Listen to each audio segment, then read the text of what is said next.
Peace, family. Y'all know who it is. It's Dr. Carl K. Lumumba, progenitor of LumumbaSpeaks.com, back with a great show in correlation with, of course, Be Quiet Network, the Pan African social media extraordinaire, and the home of African Center news and information. If you're watching, family, make sure you hit the thumbs up button, like, subscribe, share, and donate. Make sure you hit that notification bell. You're watching LumumbaSpeaks.com in correlation and conjunction with, of course, Be Quiet Network, the Pan African social media extraordinaire, and the home of African Senate news and information.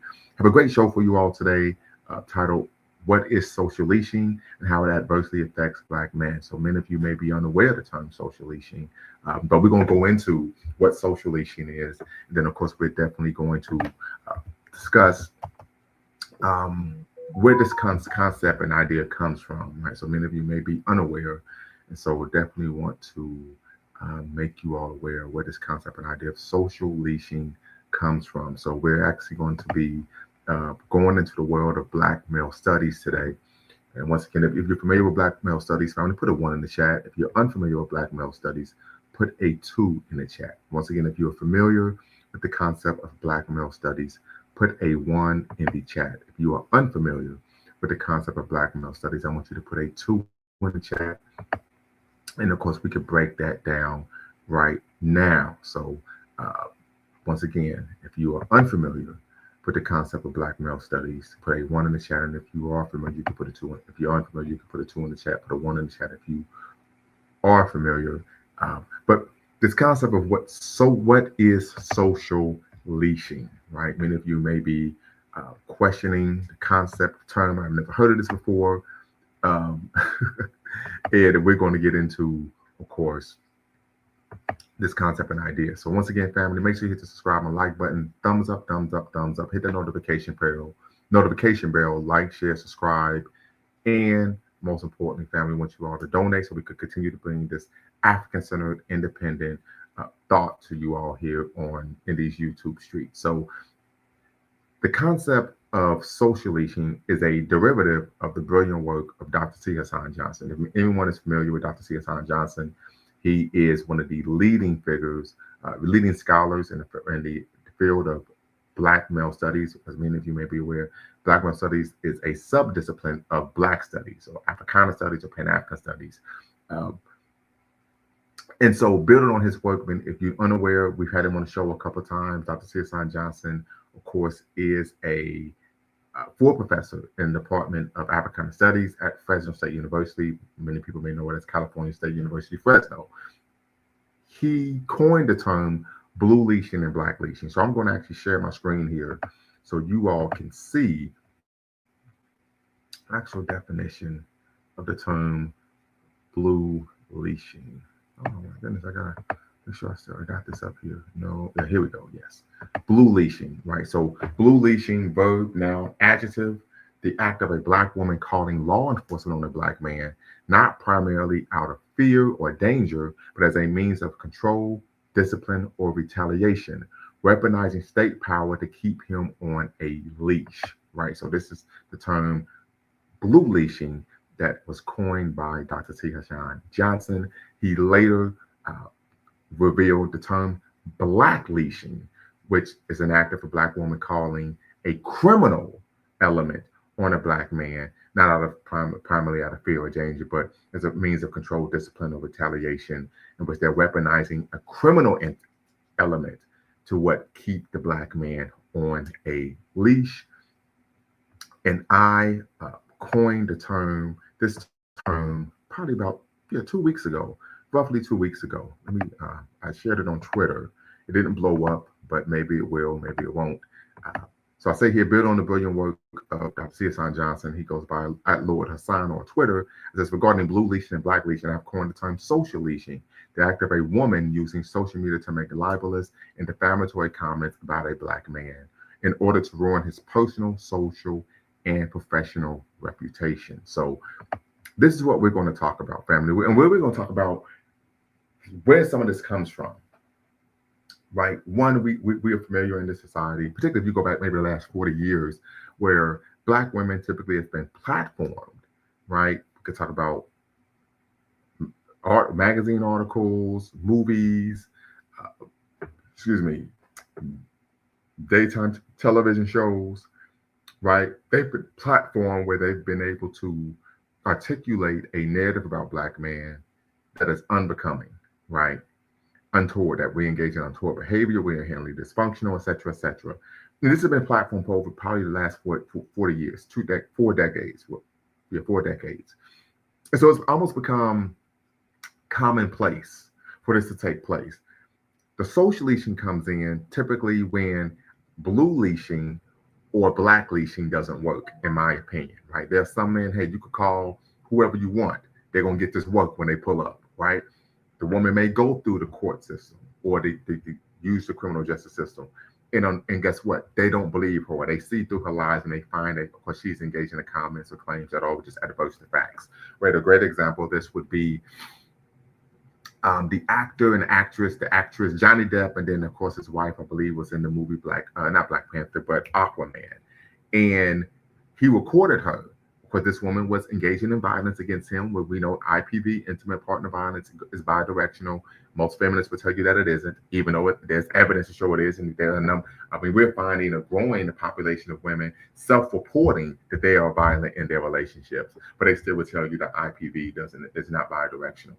Um, that's problematic. But that tells you a lot about the unwillingness to, of course, hold women accountable. And that takes place a lot in the academy as well, particularly individuals who have been really, I would argue, ideologically groomed to view the world from a particular perspective, typically one that is misandric and, of course, feminist in nature.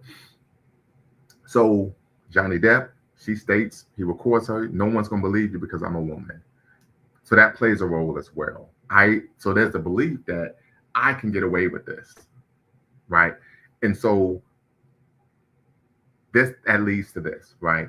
That we're talking about the normalization of what? Making disparaging comments about men. I mean, I remember having an inner child moment, right? You could call it that. But I actually was going back and looking at some 1990s talk shows.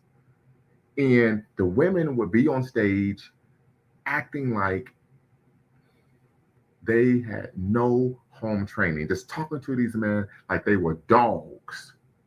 And the crowd would be cheering for them. I said, this is social engineering. This is normalizing dysfunctional behavior.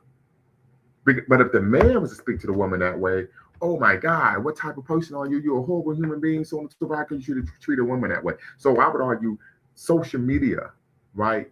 The media plays a role in shaping thought, behavior, and action, right? And this is a form of soft power. So the media plays a role in promoting this dysfunctionalism, normalizing these concepts of gender war. And typically, if you grow up in the Black community, maybe the past 60 years, you're supposed to just take it. You're supposed to take being physically abused. You're supposed to take being verbally abused, emotionally abused, having your values, wants, and positions or feelings dismissed. And you're supposed to just take it like a man. But nowadays, we're finding brothers aren't taking it.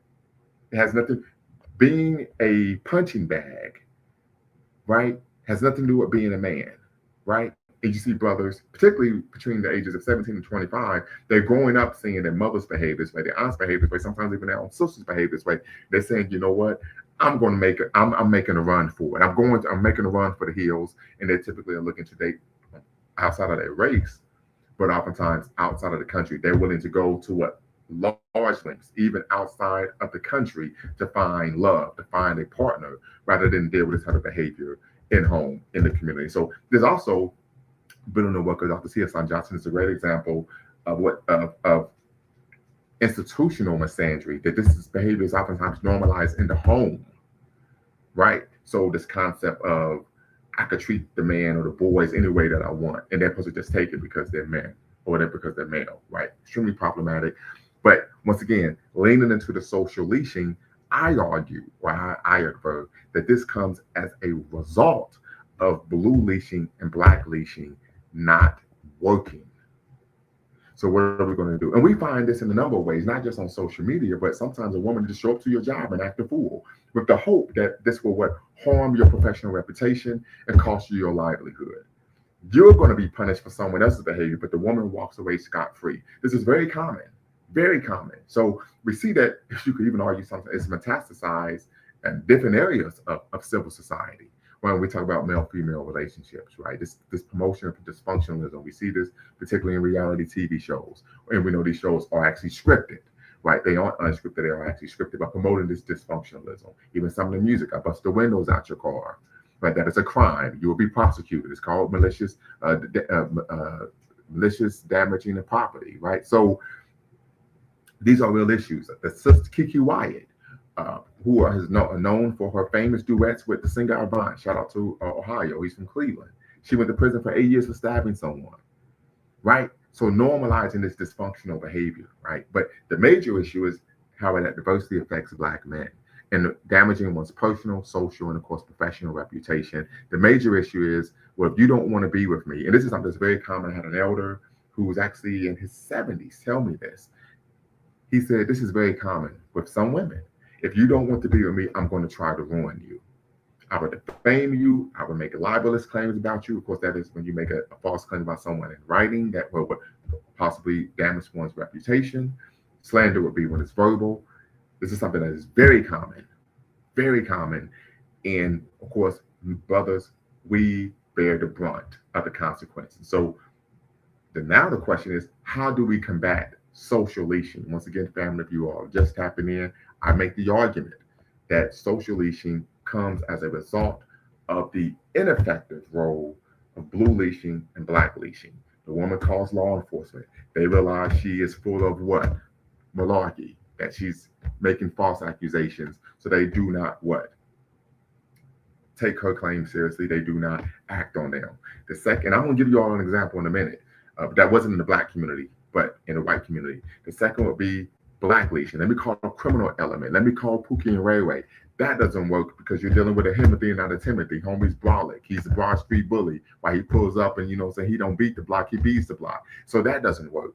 So then the last role is what social leashing. A great example of this, and many of you may be aware of my The Ohio State University football fandom, right? I am a Ohio State fanatic.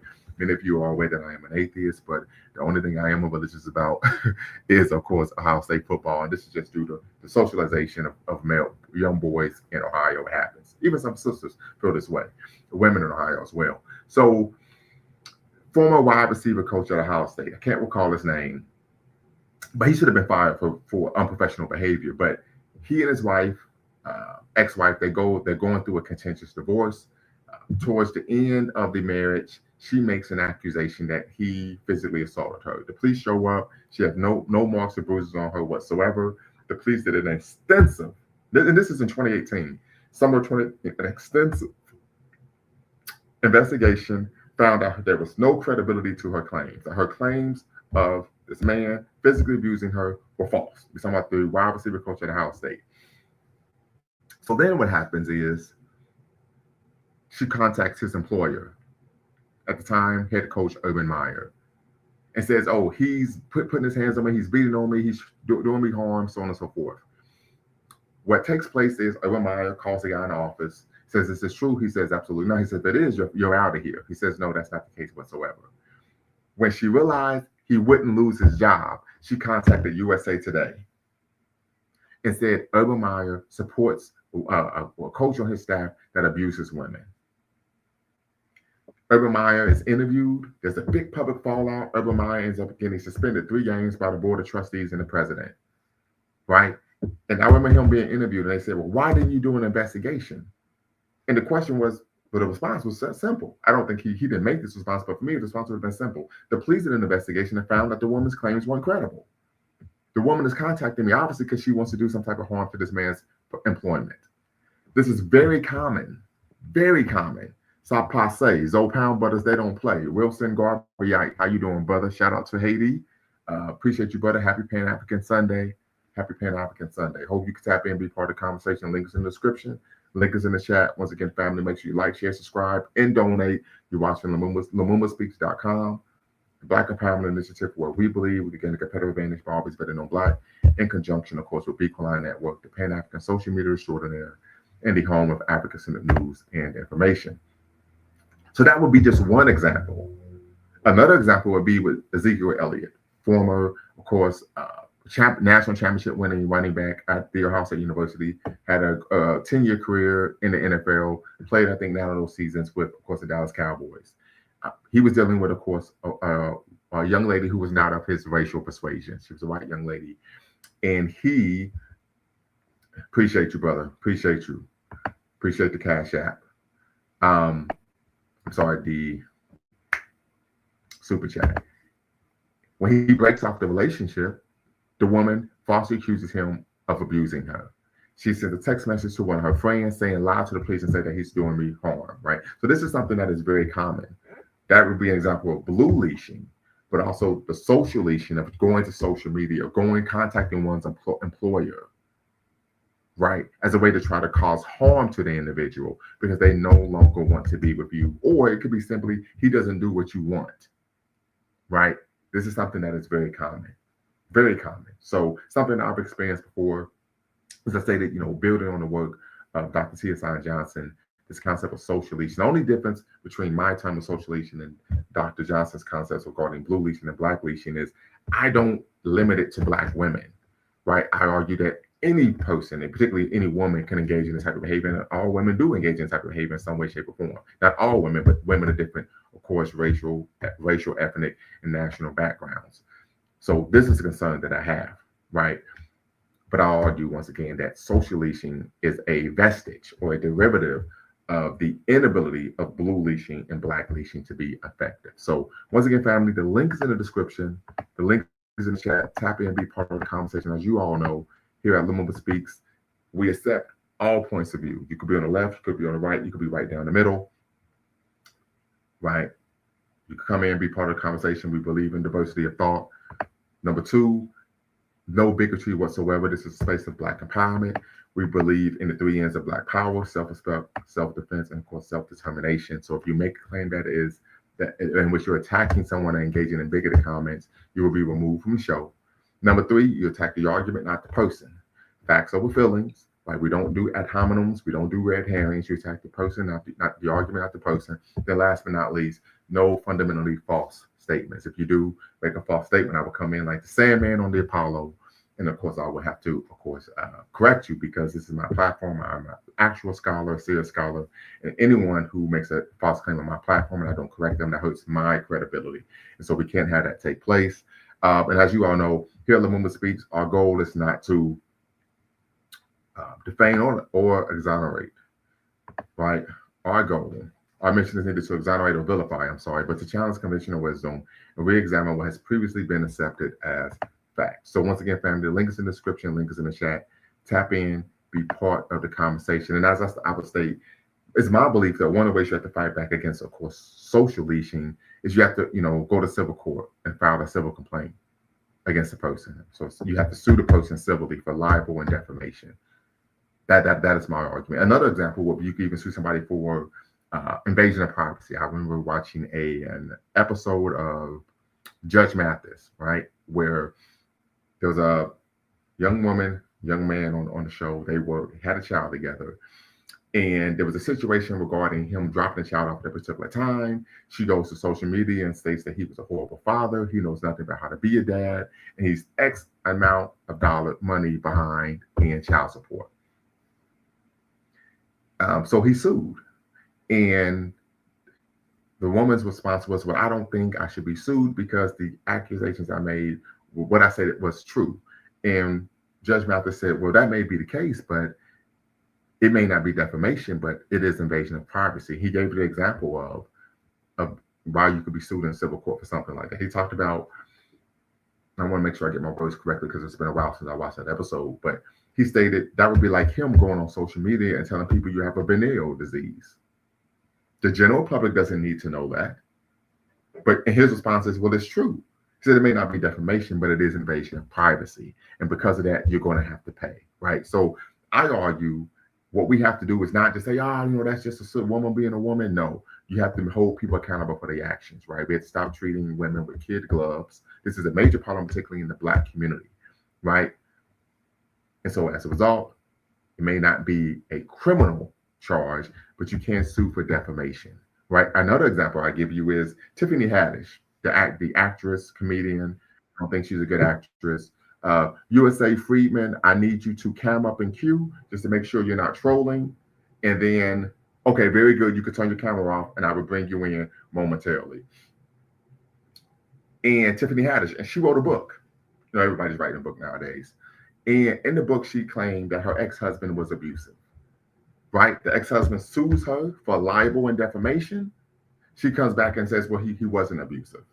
Right? So this is something that's very common, oftentimes as a way of eliciting sympathy, support, and there's oftentimes economic benefit. As we said before, for past 4 decades, women typically are platformed, right, and pedestalized, right, and put out in front of people and paid and given speaking engagements and so on and so forth to, of course, demean and defame men, particularly black men. You would say free menism. What's the word? Peace. And you had me up before. This is Hoodoo and Louisiana Voodoo. I And see. thanks for having me up. Uh, just to be brief, and I apologize.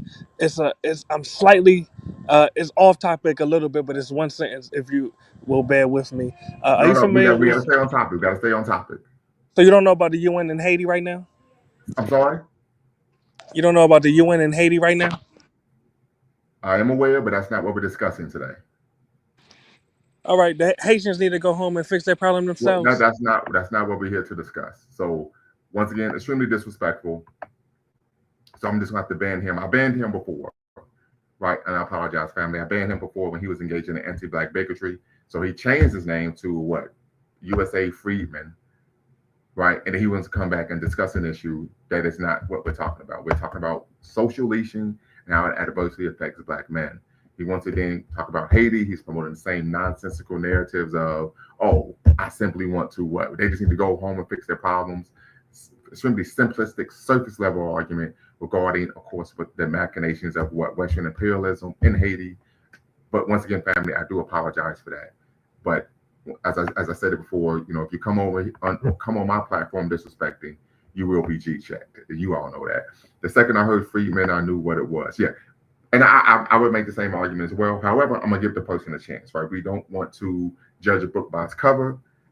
Hey, we're here talking about social leashing, and the individual didn't know who he was, but he could have probably added something constructive to the conversation. So I typically would give people an opportunity. As I said it before, we believe in diversity of thought here at Lumumba Speaks. You could be on the left, you could be on the right, you could be right down the middle. You can tap in and be part of the conversation because one of the ways you grow, right? And this is one of the benefits, one of the things I love about the academy, at least one of the core tenets of the academy, is what the each equal exchange of ideas is what helps a person learn and grow and become not only intellectual but a critical thinker, professional, and I think a better person, right? But unfortunately, if you come in, you disrespect, I don't allow that, right? And of course, my show with my platform is nowhere as large as Kevin Samuels, but Kevin Samuels will have that happen sometimes. So people will come on and say, but I want to talk about this. Just hey, that's not what we're discussing. That's not what we're discussing today. So I need to stay on topic. They won't do it. So he has to have them leave, right? You have to bid them a good night. So this is something that people do. It's unfortunate, right, that we have individuals in our community that engage in this type of behavior. We tend to find individuals who have that type of smoke for their own kind, that type of disrespect, typically go out of their way to be what subservient and obsequious and to of course them folks, right, to non-black. So we talk about the deferential, right, to of course non-black people. So extremely unfortunate, but hey, it happens. It's funny.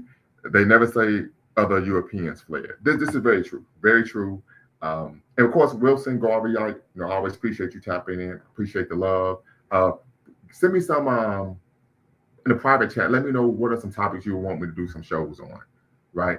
Let me know what are some topics you want me to do some shows on. You can put that in the private chat. But once again, family, we're discussing what is social leashing and how it adversely affects black men. I would love for you all to tap in, be part of the conversation. If you're watching on Twitter, you can come on YouTube, and of course, I'll put in Lumumba Speaks, and then you could tap in and be part of the convo. I definitely would love to hear from you all regarding your thoughts on social leashing as a derivative of course, Dr. Tia Johnson's brilliant work, blue leashing and black leashing. I make the argument, I advert that social leashing is a derivative, a byproduct of the ineffectiveness of blue leashing and black leashing. I can't weaponize the state against you. They don't believe my fantastical stories about you. I can't find someone to beat you up because you're body by Lumumba, you're Brick City, you're him, not them, right? So what do I have left? I'm going to go to social media and try to defame you, destroy your reputation, so on and so forth. So definitely tap in, family. The link is in the description, link is in the chat. I will actually, I'm going to put the link on Twitter. Okay, so what I would do is I'm gonna share the link on Twitter. I'm gonna put it in the comment section. If you want to tap in to be part of the conversation on Twitter, I'd love to hear from you all, particularly about this concept of social leashing. Do you think it's accurate? Have any of you experienced social leashing? And of course, another question would be, excuse me, give me 1 second. I'll put this in here.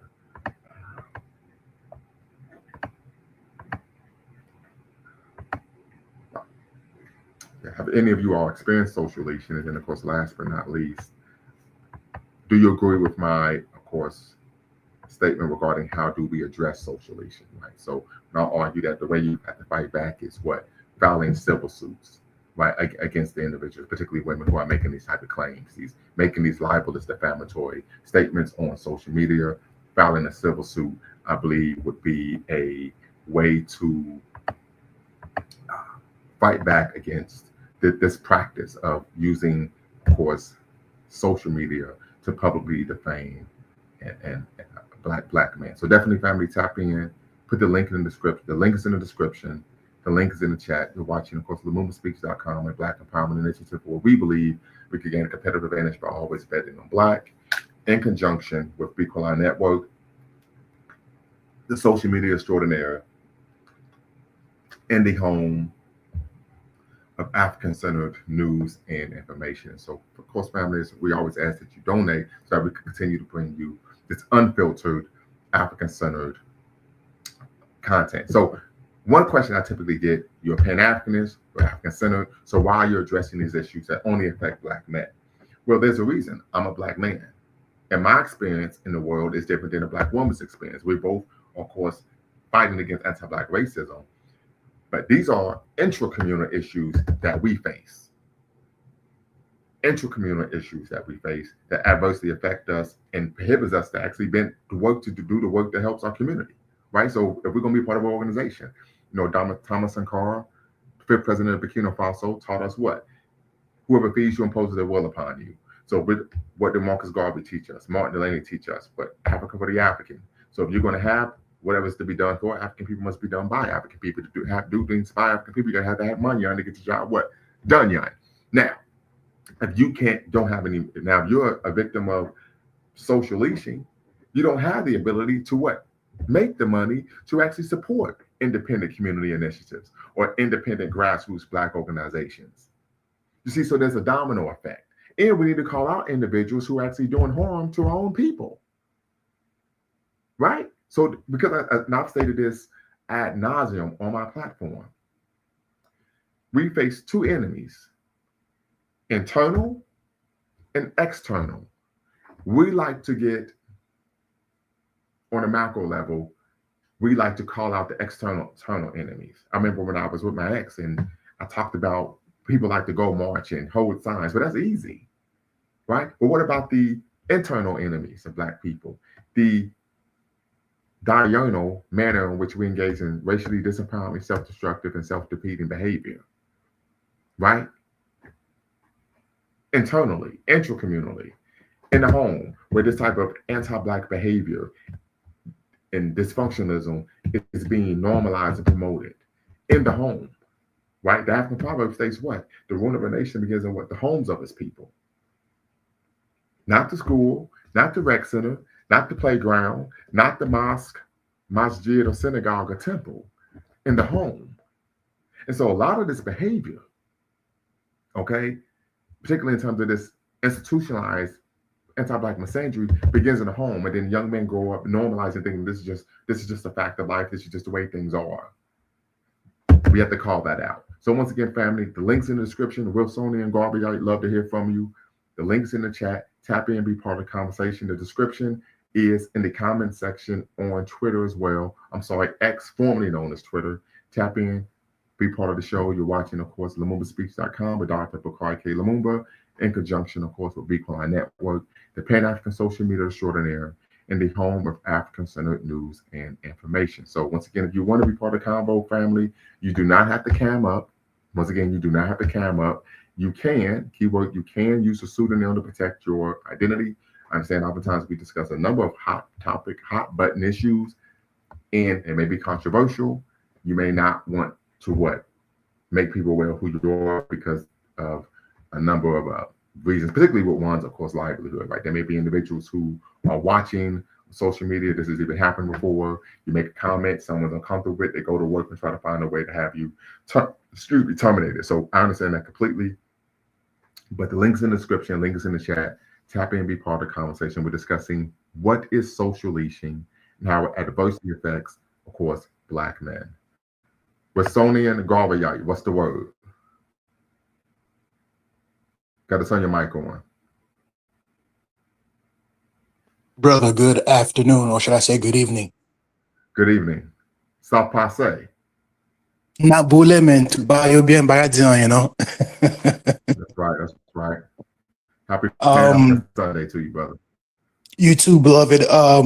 Before I continue, just to reiterate, unfortunately, the second I hear Friedman, I at least knew what the situation was, but Yeah. you being a Pan-African and you having a big heart, obviously you want to give our people the benefit of the doubt. I chance. Benefit of the doubt, yeah. And, you know, it was what it was. And as I've said it before, I was skeptical. Yeah, I was skeptical, but I said, listen, what do young people say? We listen and we don't judge, right? So I wanted to just give him an opportunity, right? And then when the nonsense came, I said, okay, I got to get him out of here because I had blocked him before, and so he came back on with a different channel and a different name, but we got him out of there. Right. And one last thing, the crazy part is my mother would always say that, you know, the idea when Haitians arrived to the United States, the idea was to always go back to Haiti. And I guess there are Americans who feel that there are immigrants who think that they just want to go to the United States, when if you actually speak to some of them, that really isn't the case. They actually do want to go back. But one thing that's never factored in is obviously, you know, imperialism, things of that sort. But that's a different conversation for a different time. Social leashing. So I don't have anything conducive to add, only because I feel perhaps, you know, I don't want to say it's redundant, but should I say it's not surprising? The United States in particular has rolled out many forms of measures to keep at least what they feel Black men either in line or within a certain range. And social leashing is nothing more of an extension of that. So as a good doctor said, you have blue leashing, you have black leashing, and in this instance, social leashing. So I want to be tactful with my response, because it's situations like this that would lead to brothers saying, you know what, if this is what we're going to go through in the United States, I'm going to pick up my ball and go. Right. And this is when you have brothers looking on, you know, hey, you know, if this is what's going to happen to me in the United States, then, you know, there's no use of throwing pearls to swine. Let me just go ahead and just leave. But, you know, that's you know, I don't, you know, some people might see it as a fix. Others might see as kicking the can down the road. And let's be honest, none of this is surprising. I guess my question to you is, how do we combat it? And how do we combat a system in which that's been working actively against our best interest since the very inception of this country? Yes. Yeah. So I think there's a couple things. And first off, I appreciate you tapping in and being part of the conversation, brother. Number one, we talk about how to combat it. And that brothers are doing this. It's what's called passport bros. Right? Brothers are saying, hey, if I have to go across the pond, as they say in the UK, to find a suitable partner, I'm willing to do that because this is too much. I can't take it anymore. I also say that we tend to find younger brothers, 17 to 25, aren't dating with the same level of what we would call racial loyalty as what previous generations. And there's a reason for that because they're firsthand, upfront, and personal, seeing the behavior of their mothers, sisters, and aunts, and saying, I'm not putting up with this. I'm not dealing with this. Right? The last issue is if you are someone who's a victim, unfortunately, of social leashing, I argue that you immediately file a civil suit in, of course, your local county court for libel and defamation.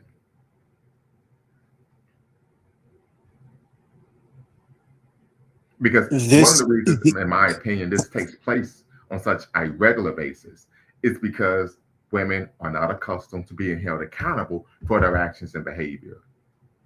This is a reality. Dr. Hirsan Johnson, he dropped a video today where this woman is in the home going off with the father of her children, and she threw a vacuum across the room and it landed on her toddler daughter, a child.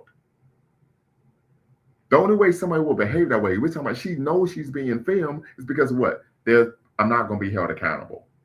We have to start holding women accountable in our community. In traditional African societies, right, everyone is held accountable for their behavior. This concept of pedestalizing women to where they're made of sugar, spice, and everything right is a Western idea. It is not synonymous with reality. It also is a byproduct of pedestalizing really white women. And that's really what they were talking about. White women are made of sugar, spice, and everything nice. But this concept of social leashing also is a derivative of course, Me Too. I can make any accusation I want, doesn't matter if it's true or not, and it will cause you harm, particularly financially, particularly professionally. It will cause a person harm. You saw people losing their jobs when they weren't even being charged with a crime. Right? Dr. C.S.I. Johnson argues that this is nothing more than a social media coup because he said they never make these accusations about someone who's bagging groceries at Aldi's or Publix or Kroger's. Right? This is purposely being done to try to defame someone and ruin their professional reputation and their ability to make a living.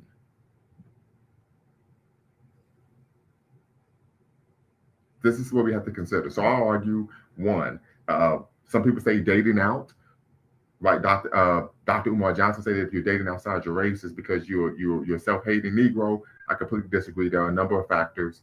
One of which is because brothers don't want to deal with this nonsense, right? The second issue is most brothers aren't dating out. When you find brothers who are passport bros, they typically are dating African women or Afro-Latino women, right, or Afro-Caribbean women. So typically the woman is still black in some way, shape, or form. It's rare that they go completely outside of the race, right? So they're still seeking black women, but they're not going to deal with this dysfunctionalism and this nonsense. And it's very common for women to just manufacture accusations against the man simply because you disagree with them or you're not doing something that they like or you're doing something that they don't like.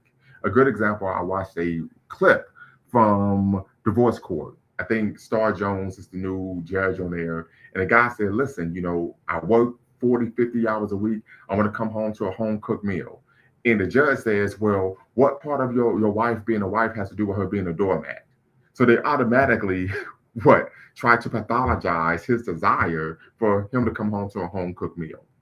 You see what I'm talking about here? This is the type of things that we're dealing with. So they're automatically trying to not only pathologize him, but also paint him in a light or intimate that he is some type of violent individual who is a misogynist.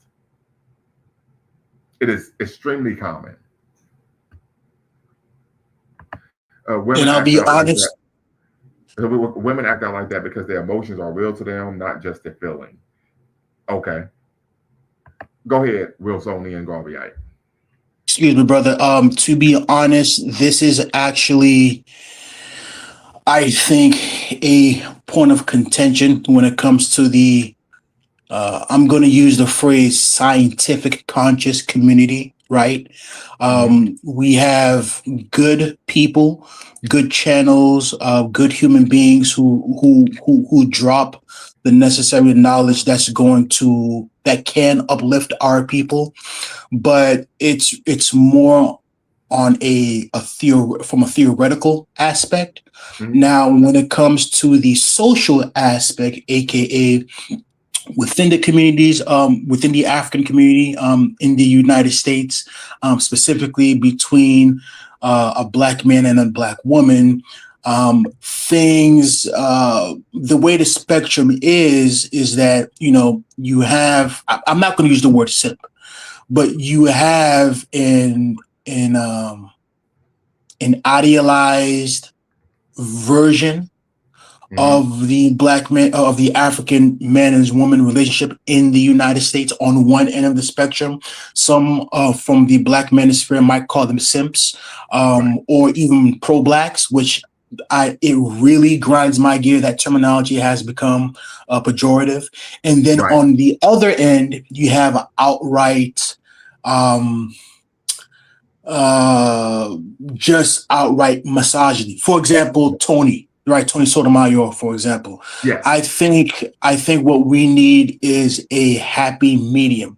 We need to understand, as Dr. Amos Wilson said, may peace be upon him, that and what's crazy is when he said that, this was might have been the early 80s, even maybe late 80s. And I didn't realize, because I'm a first generation American, that Okay. this situation went back so far. For me, this gender war for me was always a new phenomenon. But what he basically stated is that, you have black men and black women lambasting each other while the main perpetrator escapes unscathed. Correct. And I think that, when neither of us take accountability, it makes a bad situation worse, because now, blessed are the couples, who truly, value each other, all the good stuff that a relationship is going to be. But then you do have brothers, then you do have sisters who do consider themselves conscious. But, depending on where they are, they see certain attributes within the opposite gender, in which, they might feel some type of way, usually skewed towards the women. Um, Obviously, I can't hold a candle to the intellectual might of the good doctor. Um, so I can't. I'm not going to use the phrase. Like, I disagree with him. Obviously, a lot of things that I've thought about, I'm pretty sure he's accounted for when making his analysis. And I Um, presume you're talking about Dr. T. Hassan Johnson. yes, sir. Yes, sir. Yes, sir. Peace be upon. Yes, sir. Yes, sir. And I mean, I'll be honest. I don't know where the African community um, I don't want to say that because it's not that bad, right? But it's bad enough, I should say. And when you have the conscious community, and again, it depends who the individuals are. I'll be honest. I think Dr. Umar. I don't. I've had history with him. I do not doubt his intentions. I do think that obviously things could be better. But it can't be a one-way street. It can't be the black man is wrong 99% of the time, because even a broken clock is twice a day. I remember Tony Sotomayor a while back say something to the effect that, when it comes to a black professional athlete, he's on stage, it's you'll have the single mother will taking credit for him being uh, the individual that he is. But on the opposite spectrum, if he is, a menace to society, the accountability does not fall on the mother, but Right. the absent father. So that's, I think, maybe one of the best examples Mhm. um, of this. And, again, something has to give. Again, I'm not going to make it seem like there's going to be a demographic collapse when it comes to the African community in America. But I mean, again, this is something that happens within within all aspects, whether it's the intellectual, the academics, the pro-blacks, um, uh, uh, your regular person, or those in the hood. This is something that goes deep within. I'm not going to use the word culture, maybe pathology, but yeah, and I'll be honest, I don't know what needs to be done to fix it because real quick. You stated this goes deep within. Deep within what? The the pathology of Americans, right? I disagree. I disagree, and I'm going to tell you why. And then, Mr. Sandman, we're going to get a shout out to you. We'll give you a chance to speak because I know you're waiting patiently in the 215. Shout out to the Illadale. Do you want me to drop out? No. You don't have to drop out. I'm just going to respond to your comment. You don't have to go anywhere. Yes, sir. The more the merrier, right? Better conversation. Yes, sir. But I argue that this behavior, and I probably said this before you came on the live. We find this taking place in the last 4 decades, right? I remember one of my, I got the book behind me in the office, Introduction to Black Studies, Dr. Milana Karinga, 4th edition. He talks about when Black men started to be portrayed in a negative light by Black women in cinema. And then he cites the movie A Color Purple, right? And so then Black women started to be platformed, right, subsidized, right, to actually promote these type of narratives about Black men. Dr. C.S. Johnson argues that part of this is rooted in the rise of the gynocracy. He argues that the gynocracy is different from a matriarchy. The gynocracy is created inorganically and is financed and subsidized by the state. So what we find is women make money by what? Pathologizing Black men, painting them as what? Criminals, pedophiles, rapists, child abusers, any type of untoward characteristic you could think of. And then their platform. The great example would be on the show Cocktails with Queens. There was a Black woman who was promoting anti-Black misandry. She called Black men bullet bags, stated that the Black man, the baby, if it's a male baby, should be aborted in the womb. And they platformed her and brought her on a national television show. If a man engaged in that type of behavior, that type of rhetoric against women, he would be canceled quicker than you could say, go Buckeyes. Understood. Yeah. So I would argue this is something that is inorganic. This is an aspect of gynocracy. And as Dr. T.S.I. Johnson states, the women who are engaged in this type of behavior, promoting these type of narratives, are being subsidized by the power structure to do so. A great example, and I'm going to shut up and give it to Mr. Sandman. When I was in my doing my master's in African studies, we had to read a book called Black Girl. I can't remember the name of the book. The long story short, the book was written by a Black woman in colonial Africa. And in the book, she has an older brother, and she paints a very unflattering narrative of her brother as being aloof and unintelligent, lazy, etc. Any negative thought you could think of. And because of how she depicted this Black man in the book, Europeans loved the book. And I remember I asked my professor, says, so why do white people, the Europeans love the book? He says, because of her negative portrayal of a Black man. And as a result, the book was a cause celebrator. This is what happens. You're platformed and you're subsidized if you promote these type of narratives about Black men. Mr. Sandman, go right ahead. Hey, happy Pan African Sunday to you guys, brothers. Yes, sir. And I'm gonna peace. See if I can find the book. I'm gonna show it to you all. Yeah, it appears to me that we're going through a revolution, a social revolution in this country or even in the world. I recall growing up, my father didn't believe in having televisions in the home.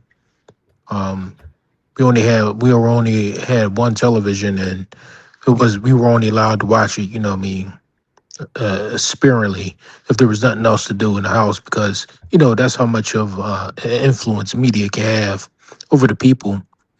But now that we have so many electronic devices, and media is getting force fed through us through our electronic devices 24/7, it's like we can't avoid the propaganda or the Right. manipulation tactics used by the media. Yeah, it's a form of But soft power. yes, soft power. And on top of that, feminism is another revolution that we're going through too, and it's unfortunate. And even I even heard Dr. T.S. Washington Johnson speaking on it recently in a podcast he had joined. Um, I believe it was a couple of weeks back, where he was speaking or debating with some white feminists about the impact of feminism on the black community. And what the white feminist ladies pointed out was that the world's changing. It's not a world where men go out and earn all of the money and take care of the house, and the woman stays home and cooks and cleans and raises the babies. Because of inflation and all this stuff, and you need two income. A lot of homes, most homes need two parent income to get ahead. Yeah. Uh, Now the dynamics of the so-called masculine or feminine identity is changing. But Dr. T.S. Johnson pointed out that this feminist movement has been a disruption to the black family, because for the majority of the time that this country has been around, we were in bondage or and oppressed. So we didn't have the black man didn't have an opportunity to establish foundations, family wise, throughout the generations that the white man has been able to establish, and in doing so, by changing the dynamics of this gynocracy that we keep hearing about, is disrupting the family structure. And now it's like kind of like a free for all in the black community, where the black woman's trying to get hers, the black man's trying to get his, but he doesn't feel he doesn't feel like a man unless he has a family to take care of. So yes, I think well, I guess it was World War I and World War II when this huge revolution happened. Whereas though because all of these men were going out to war, and women had to get into the work field. And I guess the industrial revolutions has made it so that it's beneficial for Well, the well, richest well. among Very, us. very, very quickly, Mr. Sandman. Non-elite women were always working outside the home. Hmm. Yeah. So, I mean, of course, you know, the master narrative is women enter the workforce as a result of course, typically World War II. But no, women will always work. Non-elite women were always working outside the home. Yeah, I mean, I think it was more so an issue with black families more so than it was with the white family. No, white I'm women were sure. working outside the Uh, home as well. yeah. So, what kind of jobs did white women do? I mean, they weren't cleaning houses like black women, right? Right. They typically work secretary jobs, lower level, pink collar jobs, white collar jobs, secretary, flight attendants, things of that nature. But they, Yeah. See, that's relatively recent. We're talking like way back, like during Reconstruction. yeah, And what you're talking about, secretaries and flight attendants, that's well, right. yeah, That's that's after World 20th War century. II. That's 20th century. But even in the 19th century, women, like I said, non-elite women were working outside the home.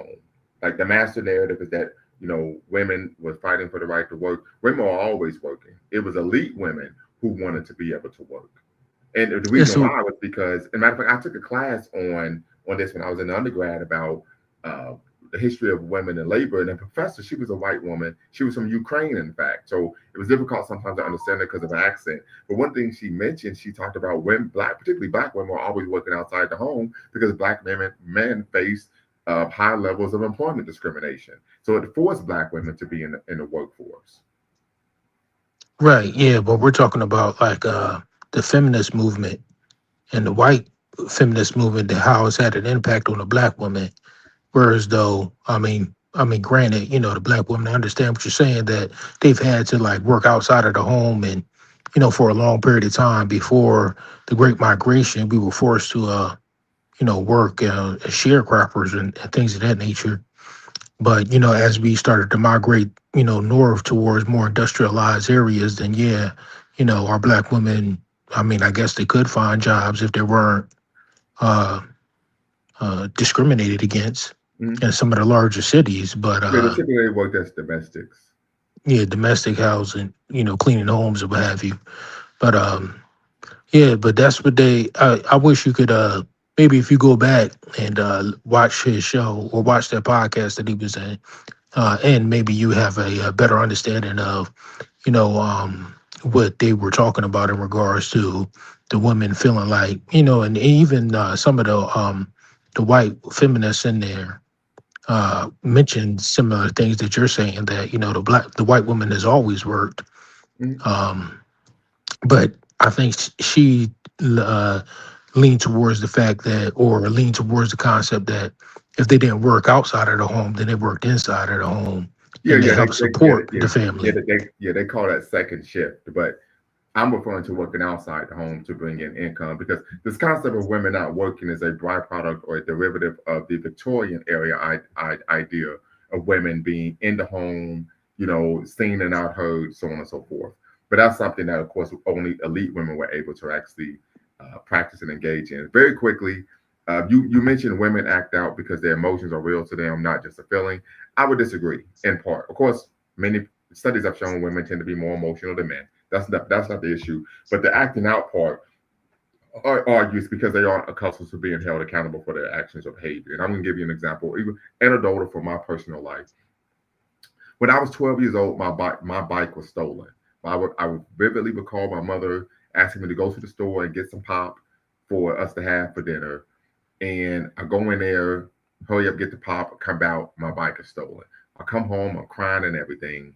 And so my parents was like, well, don't worry, you're gonna get a new bike for your birthday. Because my birthday is in September. So a month later, September 96, I get a birthday, 13th birthday.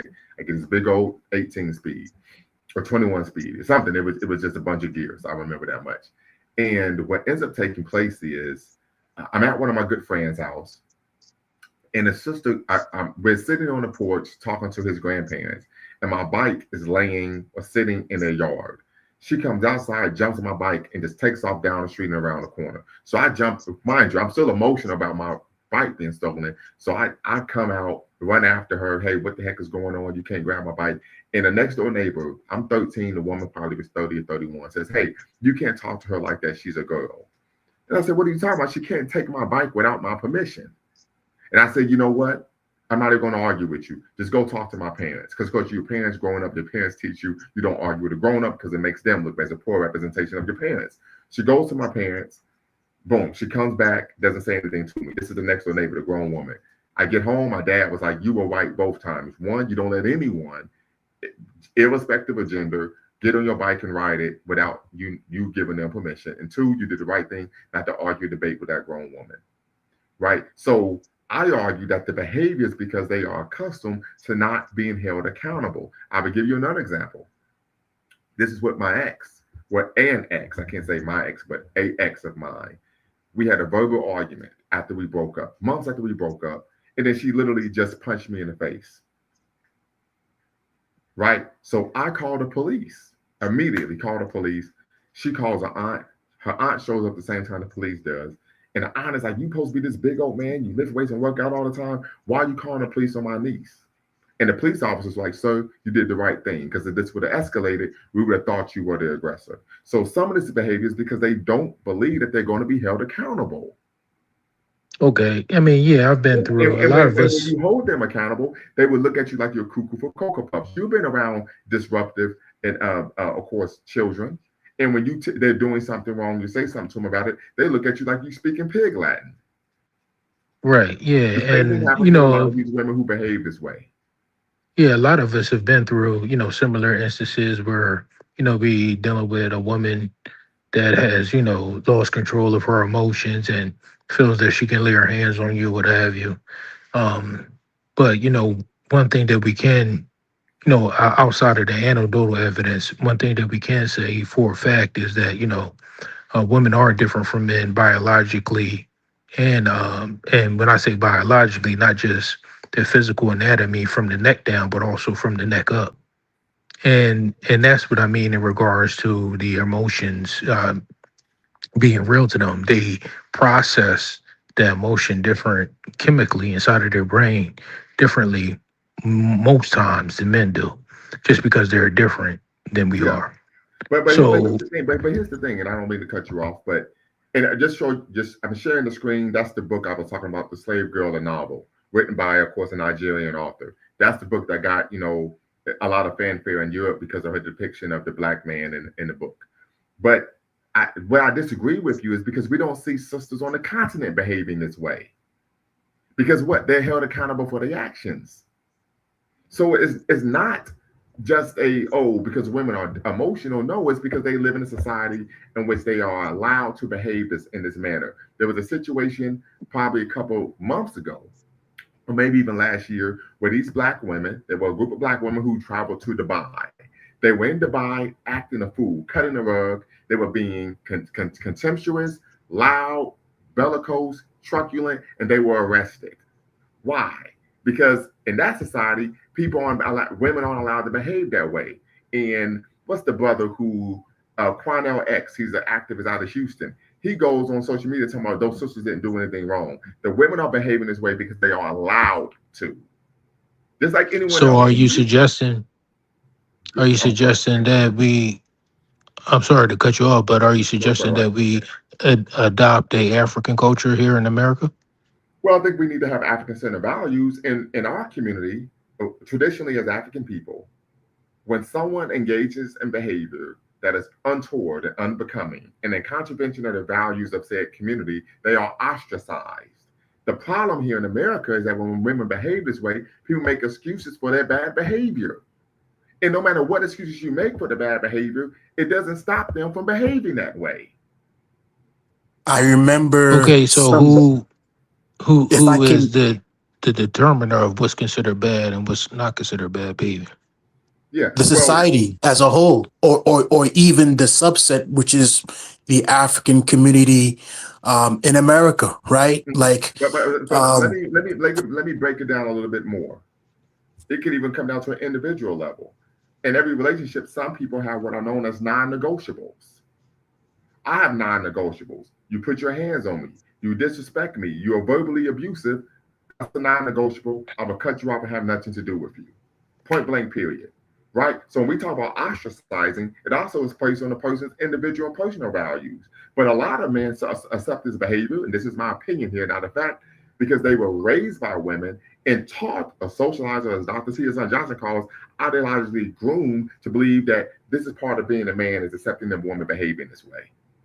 And now, but brothers are waking up and realizing I don't have to accept this behavior. And then they're realizing because they started dating out or dating black women from other countries that this behavior is not normal. You don't find women in the global South or the non-Western world behaving this way because women aren't allowed to behave that way in those societies.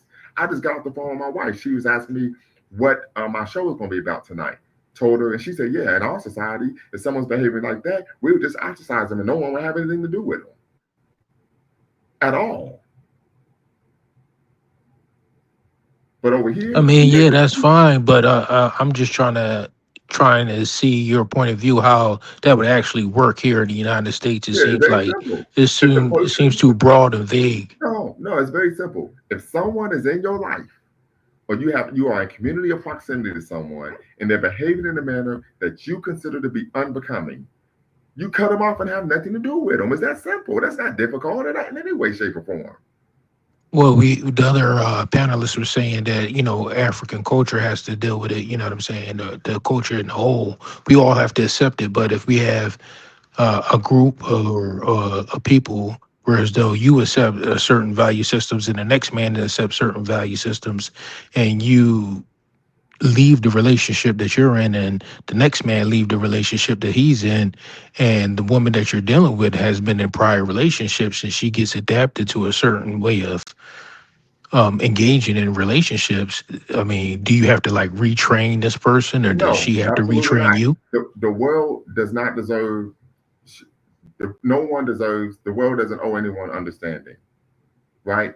See, here's my thing. I treat women like an adult. If you are 37, 38, 40 years old and you're engaging in this type of dysfunctional behavior, I'm not a therapist, right?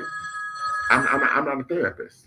You need to handle that on your own. That's not my job to try to, use psychology to get you to act like a grown up.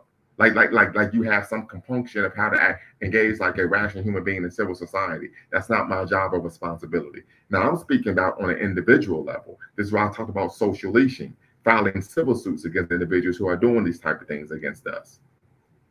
Right? This is what I'm referring to. I But the don't care problem what issues is, a person. I don't care what issues a woman had in her life. I don't give a damn. That don't give you a right to disrespect and mistreat me. Period. And it's not the my pro- job to teach an adult how to behave or be in a relationship with someone. if I may interject just to reiterate what Dr. Hassan and others have stated, the problem is, in order for that to happen, um, it starts with the family. And I think it's almost like a Yeah, circle that's going on. Uh, there needs to be black men and women starting families, setting certain type of social norms within the community that's accepted.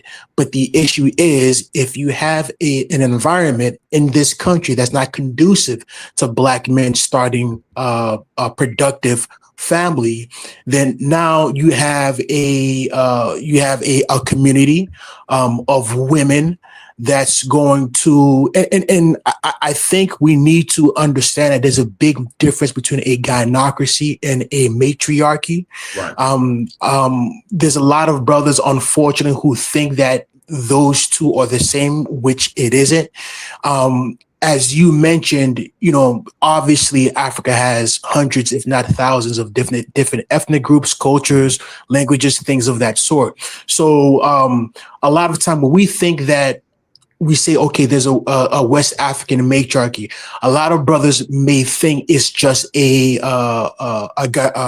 gynocracy with a kente cloth on it, which is far from the case, because as you mentioned, even within, or at as it has been mentioned, even within a matriarchy, if a women can't run roughshod over the community, because let's be honest, But hold on, I think, real quick. The traditional African societies weren't matriarchal. no, understood. I'm referring to those who have been, or Oh, those who are. Yeah, yeah, yeah. This those is who not are what? matriarchal. Well, that's what I'm saying. They aren't. They never have been. The concept of African societies being matriarchal is ahistorical. Understood. Yeah, that's never been the Yeah, I case. think there's like a misunderstanding here. So you're saying there are no matriarchal ethnic groups in Africa as we presently speak. There are matrilineal ethnic groups, but not Okay, matriarchal. okay. Then that's my bad. I used the wrong terminology. Matrilineal instead of Because yes, matriarchal. Excuse me. Excuse matriarchy me. is a society in which women are in positions of power and authority. Right. Matrilineal is a society in which the lineage is traced through the mother.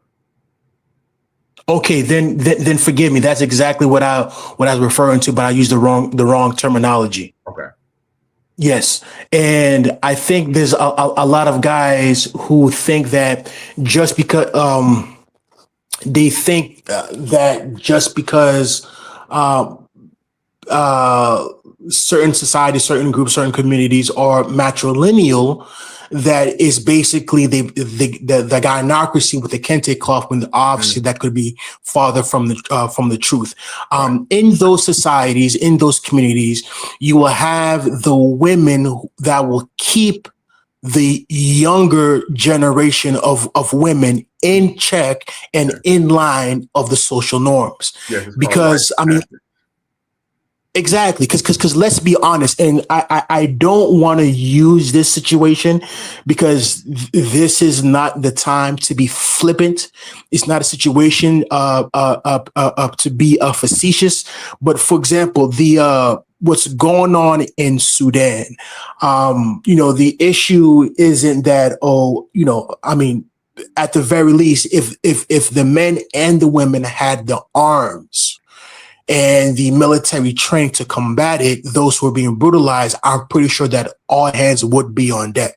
So trust me. But what I'm saying is, when we see these type of atrocities, it isn't women who are going to pick up the arms and go ahead and either fight back, either seek retribution, or things of that sort.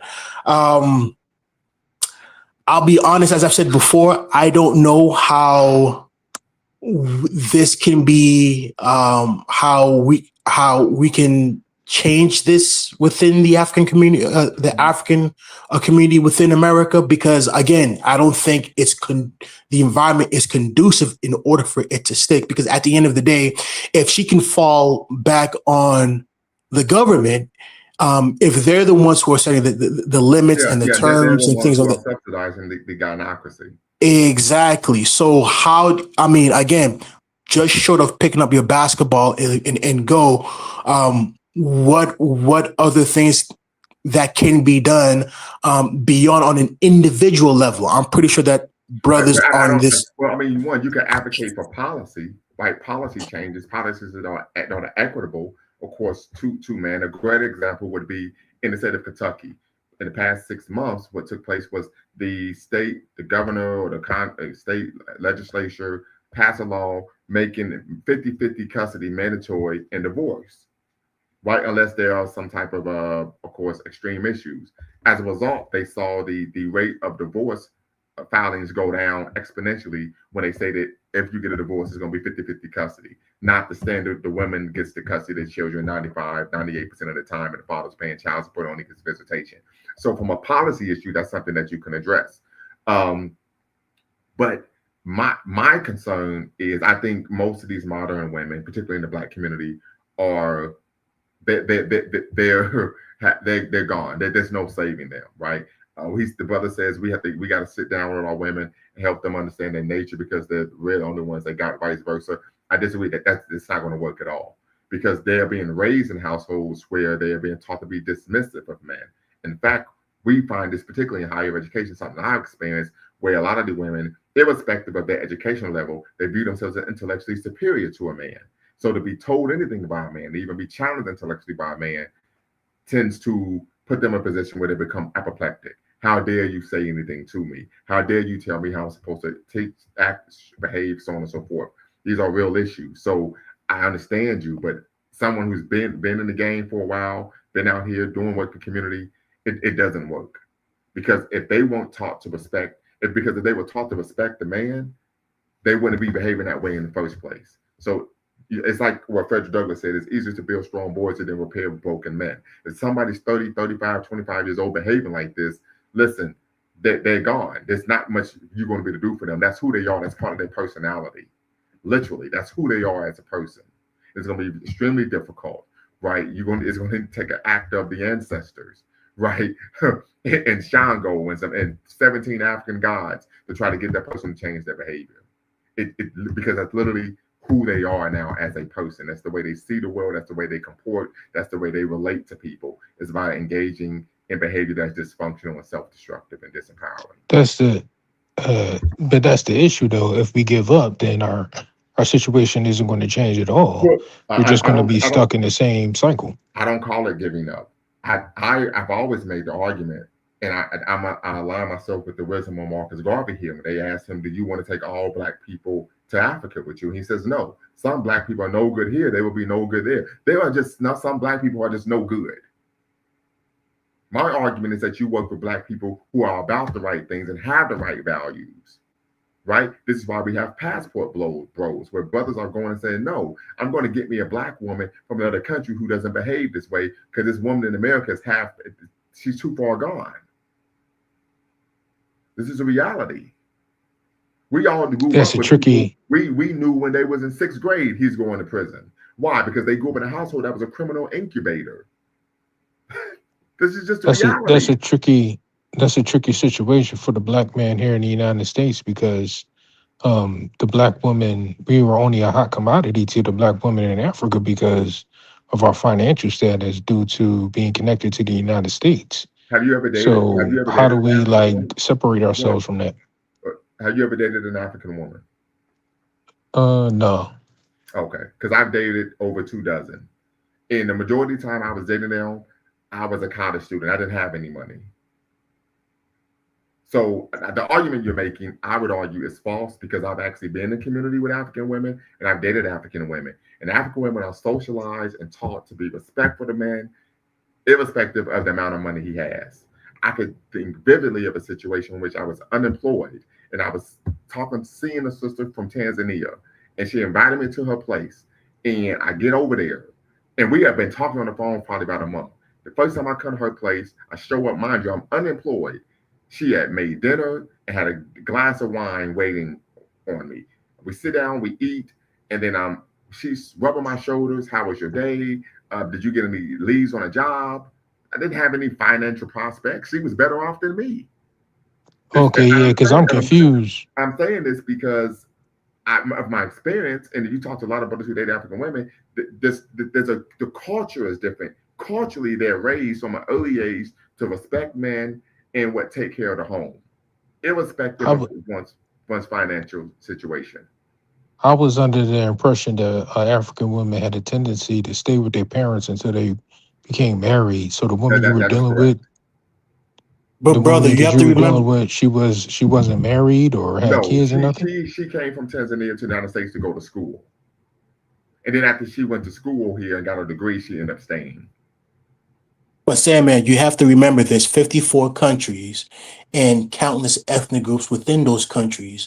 So, to say African women, that might be over Yeah, generalization. overgeneralization. But Right, I can right. speak from experience, and you talk to brothers. I mean, you talk to a lot of Pan Africanists, and they're married to women who aren't African Americans, but they're black women. They just aren't African Americans.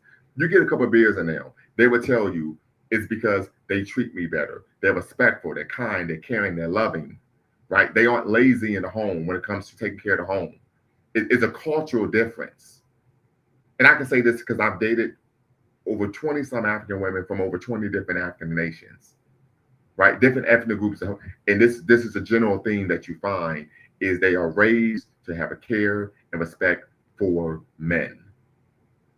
Point blank period across the board. They were raised to be wives. They were I'm taught to sorry. be Yes, wives. because they're raised to be wives. There was a situation here in Dayton, Ohio. Brother Ross Calhoun, he was a Rastafarian. He passed away. But for years, probably over a decade, he didn't walk, didn't work. His wife, the tender, was from Zimbabwe. She still was respectful to her husband, deferential to him, the whole nine, because they're raised to be wives. It had nothing to do with finances at all. And this dude was dead broke. Didn't even have a car. Didn't even have a car. She's still right there with him. So that is a stereotype, and we understand that oftentimes there are some women who, of course, are living in, of course, developing nations who seek what a reprieve from the vicissitudes of life in the developing nation. They want to be with a man from the global north or the Western world. That does happen. But on a macro level, we find the difference is there's a cultural difference. They are raised to be wives and they're raised to be respectful of men. And the biggest Well, it's difference that just we're that seeing, common sense would tell you that if the so-called, you know what I mean, people in that area are better in general, then what would give us the advantage over the males over there? well, I'm not It's trying to not say about anything about being better I'm not though. saying I'm not saying anything about having an advantage. All I'm saying is brothers are realizing this, and this is why they're looking outside the shores of America for, of course, a spouse. A great example when we talk about some of the cultural differences is there's a documentary on YouTube called The Boys of Baraka. These are young men growing up in, I think they were in middle school, growing up in the hells of Baltimore, Maryland. Shout out to the Charm City. And they're being raised by single mothers, dysfunctional violence, they have behavioral problems, etc. They take them to Africa. I forget what country they went to. They spent probably a month or two on the continent and was able to, really immerse themselves in tradition in African culture, and it changed their worldview. They came back, and of course, they were completely different young men, focused on education. They weren't engaging in dysfunctional behaviors, disciplines, so on and so forth. So the issue is cultural, not financial. The women in this society are not, and this, we could talk about women, period, aren't raised to respect men or be wise. I can recall vividly, I went to a Black Women's Film Festival, probably back in March. And I'm at the film festival, and of course I got the ring going, I got the gold on, the drip my wife got me, you know what I mean? And so they're like, "Oh, you're married?" Yes, I am. They said, "We saw your license plate, it says Dr. L. Are you really a doctor?" Yes, I am. We were having a conversation. They said, "Did you marry a Black woman?" Yes, I did. She's a Ghanaian. We go in, go deeper, a little further. They said, "Well, why did you marry an African woman, not an African American woman? Is it because we're very masculine?" I said, "Well, what do you define as masculine?" She said, "Well, working and paying bills." I said, "Working and paying bills has something to do with being masculine. That's called being an adult." I go to my parents' house, shared a story with my parents, who are, of course, both 70. And my mom was like, "Yeah, working and paying bills ain't got nothing to do with acting like a man. It's part of being a grown up." This is the nonsense that you're going to get in the West. You see what I'm saying? And so one of the women said, "Yeah, you're right about that, because one of my coworkers is from Togo, and she works like 12-hour days, but she still makes dinner every day for her children and her husband, and da da da da da. She never complains about having to take care of the household." I said, "Right, because she was raised differently. It's a cultural difference." And we didn't even, in fact, prior to maybe the 1970s or 60s, Black women were raised to actually take pride in doing those type of things. I still got pictures in my family photo album, my mother making huge meals every holiday. My mother took pride in those type of things. Dr. Shirzad Ali talked about that being when you are the family cook, or you make the meals, you are the family nutritionist. You are in charge of what? The family's nutrition, which is a powerful role in the home. But she argues, because of feminism and, of course, nominal feminism, women start to disabuse themselves of those roles in the home. But a lot of it, I argue, just because Western women are just lazy. They're just lazy. That's, in my opinion, that's the reality of the situation. But it has nothing to do with having a leg up on someone, right? This is just Black men are seeking relationships with Black women outside of America, because the Black women's behavior in the society is untoward, unbecoming, and it's anyone with a modicum of self-respect won't put up with that. This is just a reality. It just seems to me that, it's human nature for a person to want to improve their lifestyle. And why would a African woman choose a Black man from America if he's not worth anything other than what he can provide monetarily? Well, I would give you a personal example. When my wife agreed for us to get married after I lost my job in California. I just lost my job. She's like, "I don't care. I'll still marry you. I love you and I believe in you. We've been here before. You're to get another gig. I pay even better." But this is and I know you're married. But what I would tell you is, be in community with some African women and see the way they comport and see the way they think and the way they act. Matter of fact, when I was in my master's program at Ohio University, African Studies, I did a double master's. And I remember being in community with all those sisters. They came to me, was like, they were just shocked by how cavalier Western women were when it came to the protection and rearing of their children. They were like, they let anyone around their children. I don't understand that. I said, "Yeah, that's something I noticed as well." They're just cultural differences. Cultural differences. So, Brother Sandman, you mentioned that African women will. So go ahead and opine, because I want to better understand either your thought process or your position when it comes to, I guess, sisters from the continent choosing brothers from here in the States. Do you think that it's basically hypergamy?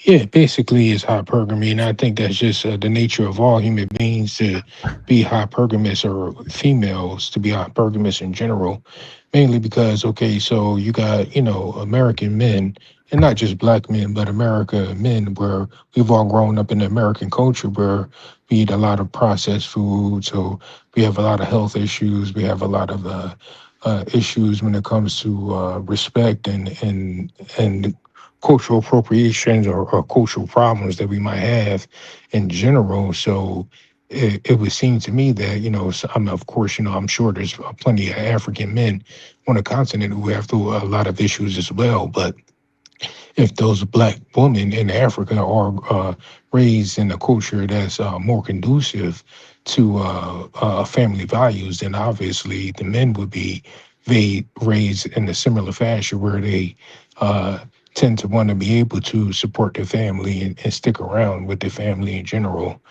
But if so, I'm trying to figure out what would be the benefit for uh, a Wait, wait, black wait, wait, woman wait, in wait, wait. He Africa asked you a to. question about hypergamy with African women. Yeah, I'm saying hypergamy is a general offset of all women in general. Well, no, I disagree, and I'm going to tell you why. Because in African societies, a woman can't marry a man unless her family and her husband, her father, signs off on it. Exactly, and that's why I was wondering how you was dealing with that one lady who wasn't with her parents still, and you didn't have to go through, Yeah, dealing with her father to I wasn't determine looking whether to or But they not weren't she marry was getting her. I married wasn't viable though. looking to enough. marry her. I wasn't looking to Yeah, they weren't marry her. married. Okay, so were you like engaged in relations with her, or you were just talking to her as friendly? A gentleman does not kiss and tell. Um, but in terms of hypergamy, you can't. And I know this because I've dated several African women, and I've had conversations with African women that I dated about marriage. They said, "Well, it's not up to me. It's going to be up to my family. They're going to have to meet you. There's basically going to be an interview, right? And then they're going to have to sign off on if I can marry you or not." So hypergamy doesn't play a role there because the woman doesn't make the decision who she marries. Yeah, the family would determine who she marries, and normally they would determine based on the value that they see in that man, hypergamy wise. No, absolutely not. You're speculating. I can say this because I went through the process. They're going. It's based on your character, and I'm speaking from experience. If you act like Little Wayne, they don't care how much money you have. They're going to say no.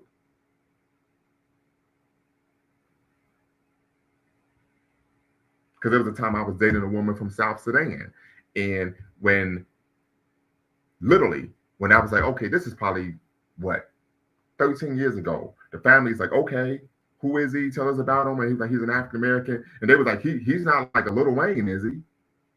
Literally, it was like he ain't like a Little Wayne, is he? She's like, no, he's not. He's in school. He wants to be, he's getting this degree. I was still an undergrad at the time, so How does Little Wayne act? he acts like a buffoon. I mean, in real life. He acts like a buffoon.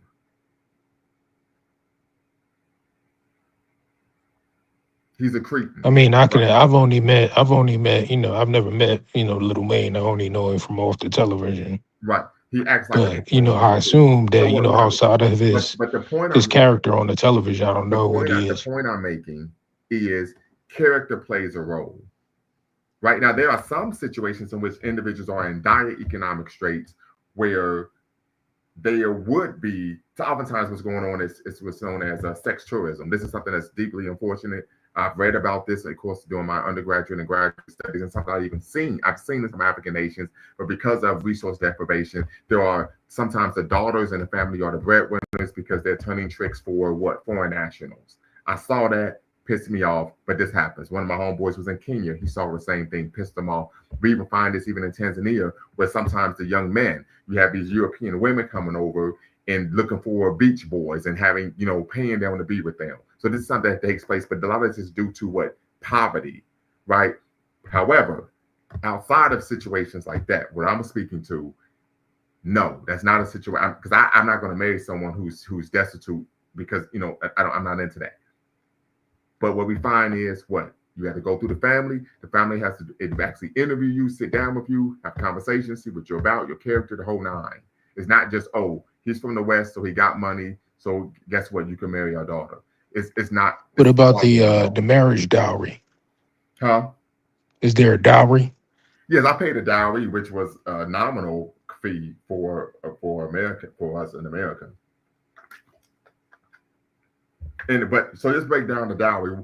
Why is there a dowry that you pay to the family when you marry the daughter?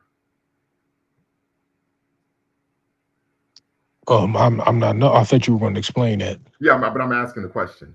Does anyone know why? Here on the panel, I I'm not don't. deeply. No, I don't know. Miss Wilsonian Garveyite.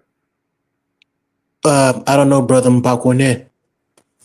Okay. Well, yeah, so there's a dowry because you are extracted. So the reason, a couple of things. You pay a dowry because you're removing the daughter from the home. And as a result of moving her from the home, you're removing her labor from the home.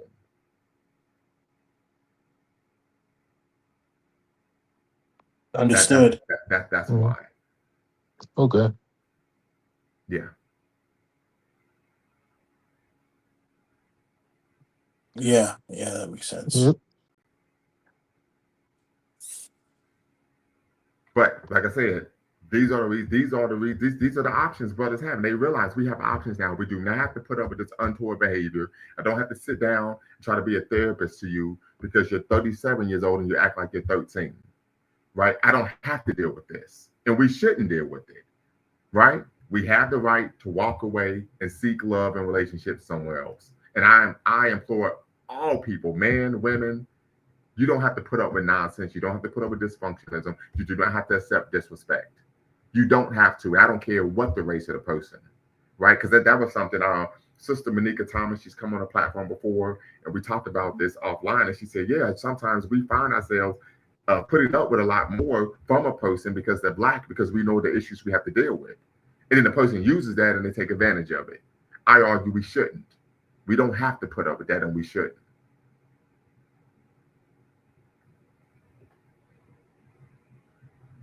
And I would just say that I think I'll just take it by case basis, depending on the determination of the value of that person long term. Okay. Yeah. Yeah. But yeah, I definitely would say, just from my experience dating African women, that it tends not to be financial. Yeah, I mean, there are some. I mean, you gonna have people who are gold diggers everywhere, right? But culturally speaking, it's not a spend that type culture. It's not a, what I'm saying, you ain't got no money and you can't get the job done yet. They are raised like Bristolian and Garvey. I said, and we even find this with our West Indian sisters. Shout out to our sisters in the Caribbean. They are raised to be wives. In those societies, what is preeminent to them is being a wife. All right, great, I have a business, I'm professional, I could be a congresswoman, whatever. But what's preeminent is family, right? That's the most important institution. That's still a value that we find in traditional African societies, even in Caribbean. However, in the Western world, particularly in America, that's not a value that we find with a lot of women. They don't value family. They don't value marriage. And a lot of this is a byproduct of nominal feminism. In One fact, thing that real quick, I sent a clip to my wife with some black woman. She's on some reality show. I don't know who she was. I don't know what the show was, but she was on The View. And this was a clip. And I sent it to her where the woman was talking about, yeah, they was like, can you open up to us about why you chose to get a divorce? She said, well, yeah, when you get married and you have children, you're supposed to make decisions that are in the best interest of the family. However, she said, even though you're supposed to do that, I still felt like I had to do what was best for me and care about what I want and how I feel and what I want to do. So she's, of course, opining or averring textbook solipsism. And she said, so I chose to get a divorce. And everyone starts clapping. So my wife was like, is this woman crazy? Does she have mental health issues? What is wrong with her? Why would you get married and then say, I only care about what I'm doing for myself? I said, so this is the culture, right? I've had some of my former female students would come to me and say, well, Dr. L, I let guys know that they're going to be in a relationship with me. I'm going to do whatever I want, no matter what he says or how he feels. And then I would ask them, okay, well, would you be in a relationship with a man if he told you he's going to do whatever he wants, no matter how you feel about it? And then they, you get radio silence. Then they get game goofy, like Kevin Samuels would say. It's just textbook solipsism. And that's an example of course, the gynocracy. The only care concern is what the woman wants, how she feels, what she desires. And your job as the man is really to engage in what's known as John Henryism, to convert your labor into capital for her benefit and pleasure.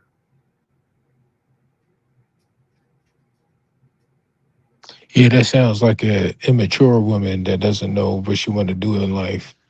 Well, but most women nowadays think that way. Irrespective of age. Literally, because this is something that's been going on for the past 40 to 50 years, where women have been groomed to see themselves in relationships this way.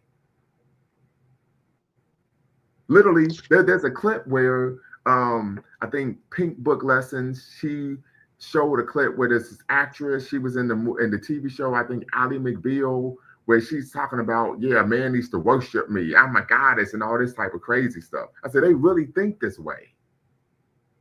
Yeah, and that's why the marriage Literally. rates are so low in America. Absolutely. So naturally people are going to look elsewhere for love. And like I said, when I started dating African women, I had never been so respected in my life. I was expecting for her to say something smart, to be disrespectful, and it just never would happen. And I realized that's not the culture. They weren't raised that way. In Right. fact, if they behaved that way, they would be put out the house. Right. Literally, there's actual consequences for their behavior. That's why they don't act like that. I was on the continent for 444 days, and I'd go to the bars, I'd go to the clubs or what have you, and even, how can I say this? Even women of the night had to carry themselves, in a way, right? Like this is matter of fact, I'm gonna put it perfectly. Their occupation, what they were in, due to obviously the lack of economic options. Mm-hmm. It wasn't a barometer of their character. It wasn't something to be put on their sleeve as a default setting. So what I'm saying is, for example, they wouldn't become okay, you couldn't have a Cardi B, is what I'm saying.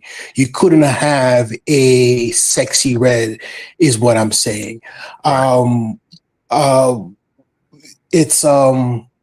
It's it's crazy when you see, because I guess us being in the United States, we're so used to it. Right. The fact that you would have politicians who would have the indecency to bring these people out in order to draw votes, as opposed to speaking on their, on what they believe in, on their Real position, issues. stuff like this. Real issues, and they're just using bread and circuits. So yeah, that's only thing I had to say. Yeah. So these are real issues, and so these are some solutions I think that are realistic. These are solutions to the issue of social leashing that can actually be implemented. Right, seeking relationships, of course, with Black women from other countries, and then of course the biggest issue is if you are a victim of social leashing, is to file a civil suit. You have to hold women, individuals, particularly we're talking about women, accountable for doing these type of things. One of the reasons, like I said, why the behavior takes place is because they aren't held accountable. And when you do hold them accountable, they're shocked. Oh my God, you called the police on me, you filed a civil suit against me. And then you know what's coming next, the gaslighting, the sign language. They're going to start trying to insult you, but you're not a real man. How can you take a woman to court? All of this is a way to try to what? Deflect accountability and not be held responsible for their actions. That's all it is. You really going to take a woman to court? We find this. If you ever watch YouTube, they show videos of women being arrested for scamming or boosting or something like that. And then, well, you really going to do this to me? I'm a woman. You really going to arrest me? You going to take me to jail? You must feel like a real man because you're arresting a woman, right? All of this is to deflect, and right from the issue of what? Their bad behavior. and try to make it seem like they're a victim of course, what? Misogyny. The same thing happens when men try to hold women accountable. That's why when the brother says we have to sit down with them, that ain't gonna work because they simply gonna say you're being a misogynist and you're trying to tell me how I should behave as a woman. How dare you? Even though women on a diurnal basis, publicly, in media and privately, tell men all the time what they should do, shouldn't do, how they should act, can and act, what to wear, what not to wear, etc. So you see the double standard, right? It's like talking to a wall with them. So your solution is to what? Go overseas. Passport bros. They even try to pathologize that, saying black men were colonizers. But no one called said that about black women who were engaging in passport bros back in the 90s when what? The book Stella, how Stella got a woo The back group came out. back. Yeah. And then a movie was made about it. No one said anything about that then, that they were being colonizers. I You see mean, what I I'm talking about? personally So would this, like this to is think. this is just it's become normal to what? Pathologize men's, particularly black men's behavior. And now they're actually complaining about when they go to, for example, Colombia and they see a group of black men. Now they're complaining that those black men are not showing them attention, or basically they're basically being ignored. Though, like the wall has been put up, and like even then they're having an issue. I don't know if you brothers have seen, but there's actually certain videos where you would have black women from the United States actually maybe crashing a pool party or any form of any social gathering done by American black women, black men, and it's like it's really it's a problem. And I think BGS has said something to the effect that now that they're acting like slave catchers. You've gone on the plantations, and now you can't even passport, bro, in peace, because as soon as they peep that you're an American, they'll come and check you.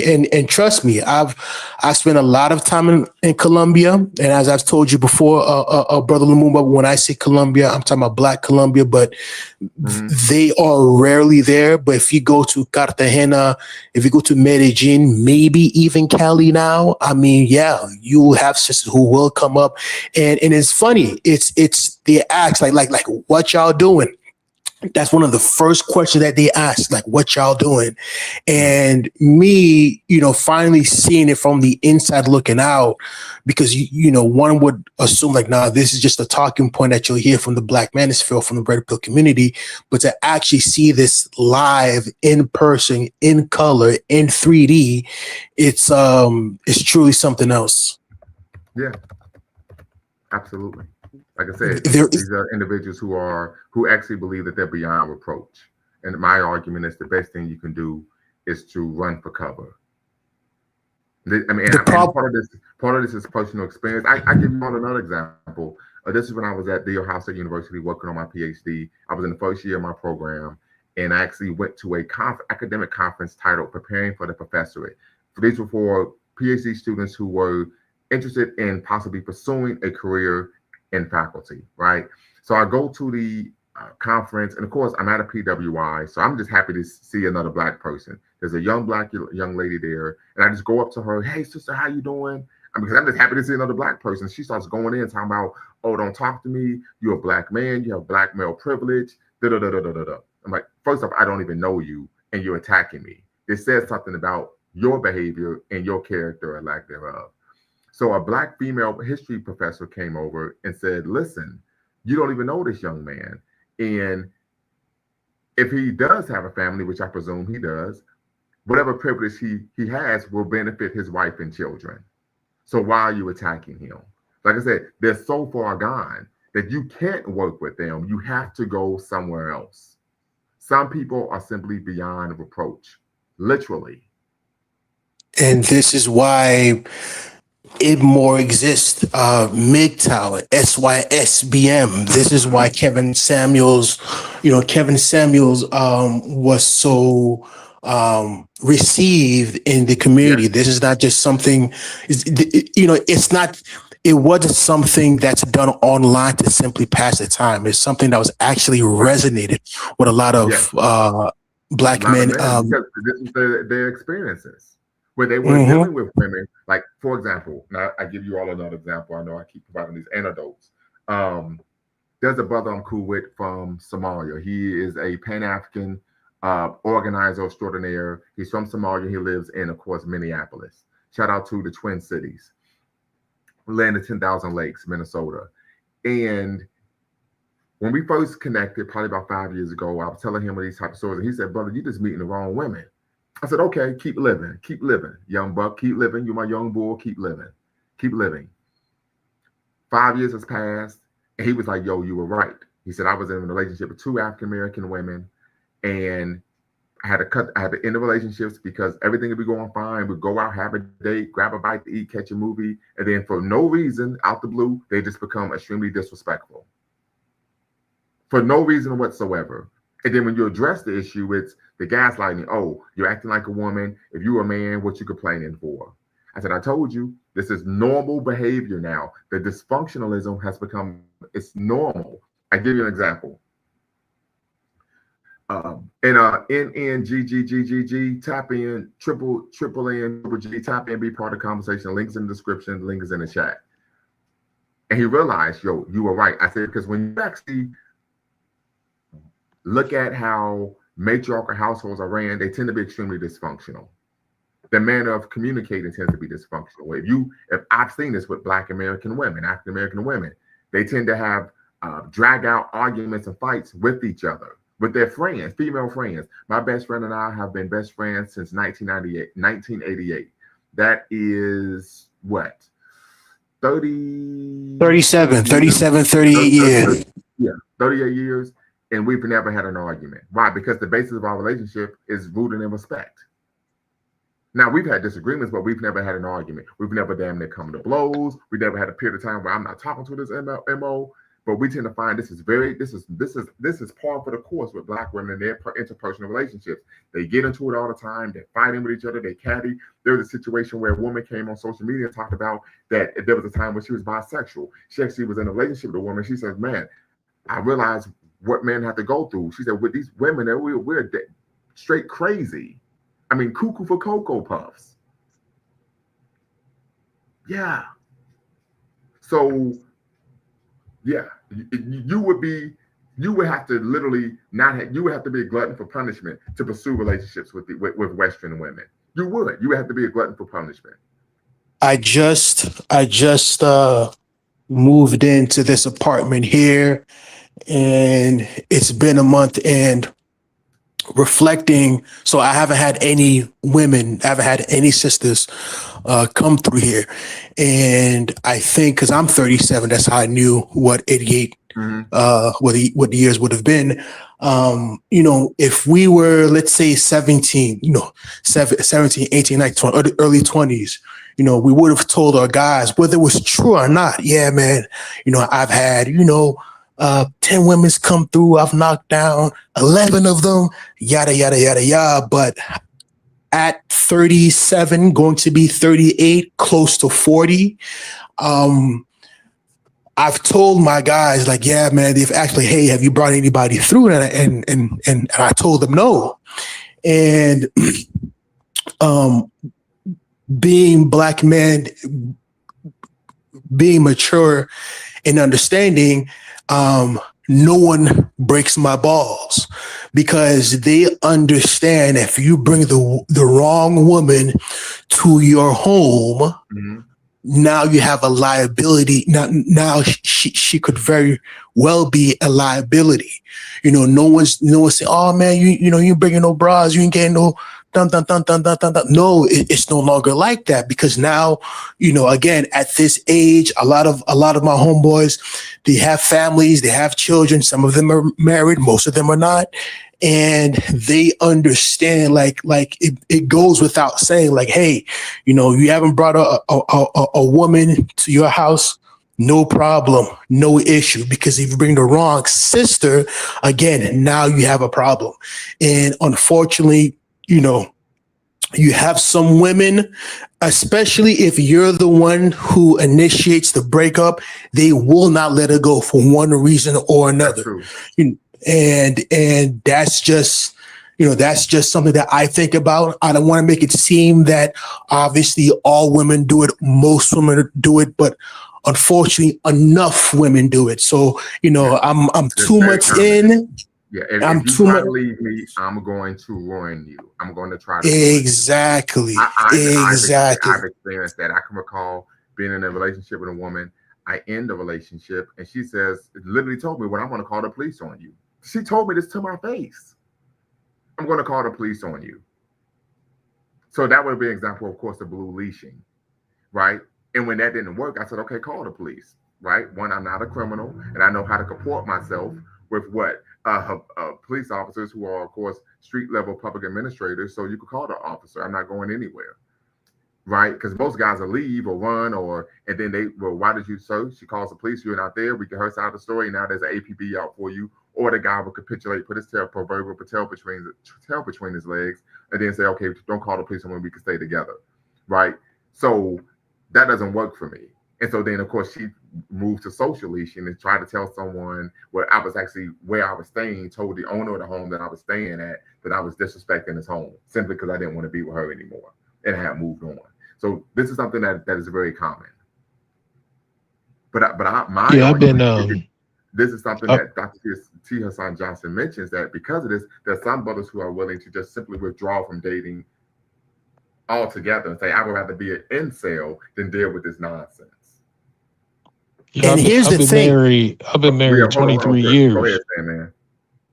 Yeah, I've been married 23 years. So, you know, I guess I've been out of the game a long time. And I guess that's something that you guys have to deal with. If you're not married and, dealing with choosing the right person, I would just say, in my personal opinion, that, hey, as men, I would like to think that this might even sound a little misogynist, but as men, I would like to think that we have like more important, hills or mountains to climb than to deal with, the wild, immature, irresponsible woman. Well, And we would no, have like something more to work with. we have a lot of issues that we have to address, but this is one of them because it adversely affects our ability to what work in civil society. If someone is calling the police on you because you won't do something that you want, or they're doing this as a flex, that adversely affects your ability to make a living. If Well, how would I hold on mean, real quick. just a quick I, question though. what's up? How did you? How were you not able to identify that that was part of her character Well, early in the relationship? I'm glad you mentioned that. So when you choose to get into a relationship, so typically when you say, "Hey, let's be in a relationship," what you're saying is, "I value your company outside of conjugal relations," right? Once you do that, you then have to watch the person and learn who they are and what they're about, right? You get the unfiltered version of the person. When you realize the person behaves in a manner that's unbecoming or untoward, you have to make a decision to what? Unattach yourself from that individual, right? I give an example of black leashing. We know black leashing is when someone calls on a criminal element to try to check a black man. The brother who played Romeo Santana on the Steve Harvey show, I don't know his God first. bless the dead. Yes, he was in a situation with the brother that was, in uh, um, Oh my Mighty gooding. Ducks, the Mighty Ducks. They're sitting in the car listening to music.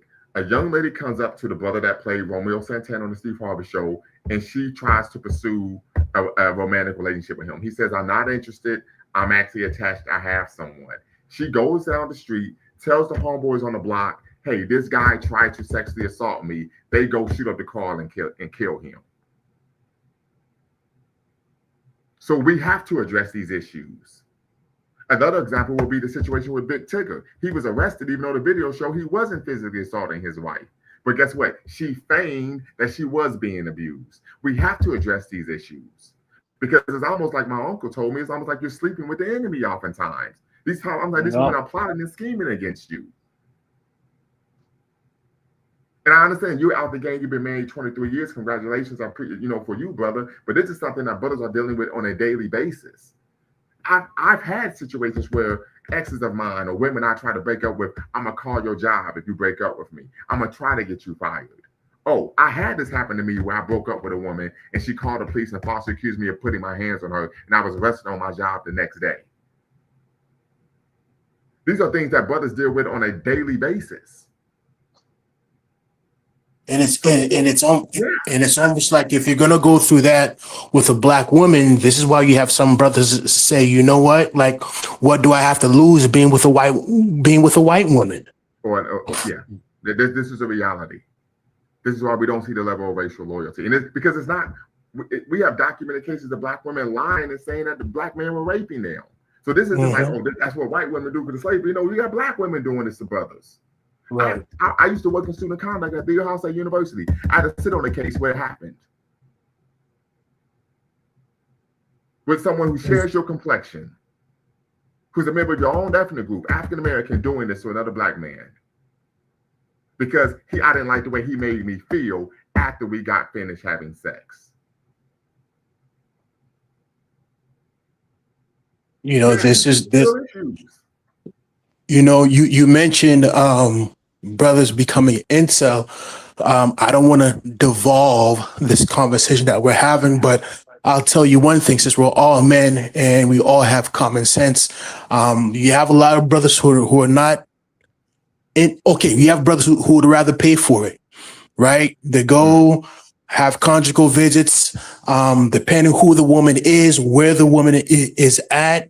It's, you know, if it's not just, you know, a street walker or walking in somewhere, you have, mm, you might have certain, not sugar baby, sugar daddy relationships, but, you know, some other form of you know, mutual, you know, understanding. You know, you go in, you handle your business, and you leave. And you know, and is that the way it's supposed to be? Most of us are going to say no, but for one reason or another, you have brothers who feel that, you know, it's, you know, they can at the very least have more peace in their life mm. by, you know, um you know, it's a numbers game. You know, if I have to go through this, go through that, and be disrespected, you know what, I'd rather just drop a little bread, break it off, get my rocks off, and boom, you know, I go about my business. Also, you got to keep in Yeah. mind if you And look so, at the yeah, and this is something statistical. Dr. Sean talks about, and this is something I actually experienced, so I know what he's saying was true. How a lot of times black women aren't going into relationships. Um, what's the term that that Kevin Samuels always used? In good faith. Like the goal is simply to what? Extract something from the guy, and then of Mm-hmm. course dip set. And one of the things he talked about is oftentimes women. He says one of his girlfriends, former girlfriends, told him this. They're all women who were what? They will pursue a relationship because they have an ultimate goal, and sometimes it's just to have a child, and then they would just arbitrarily in the relationship put the guy on child support and run off with the baby. This is something that happens very common. This is being done to black men by black women, and this adversely affects the man's financially, right? It Yep. just adversely affects men financially. You right? You actually want to have a family, and then she arbitrarily ends the relationship, runs off with the kid, and now you are unable to play a functional role in the raising, rearing, and protection of the child. Because to protect the child, to be physically present, and protection is not going outside and beating your chest, acting like you're Godzilla, or I'm sorry, King Kong. Is what being what engaging in preventive maintenance, actively preventing problems, right? So there's a lot that entails here that adversely affects black men. But most black men are simply socialized to believe this is just the norm, or we're supposed to just accept it and take it. And you don't have to accept and take it. Yeah, and that's true. And we also have to keep in mind that we have a huge problem in the black community. If you look at the statistics, right, most of the wealthiest people in this country are people who are married or have stayed married to one person for the majority of their life, their adult life. Mm-hmm. And these broken homes is destroying a lot of financial wealth in the black family. So if we can't figure this out, long term, then I think we're going to stay in this quagmire of, Oh, uh, absolutely. you know, uh, And the thing is being that's by design. This is why underrepresented we when it talk comes about to soft power. financial wealth in this country.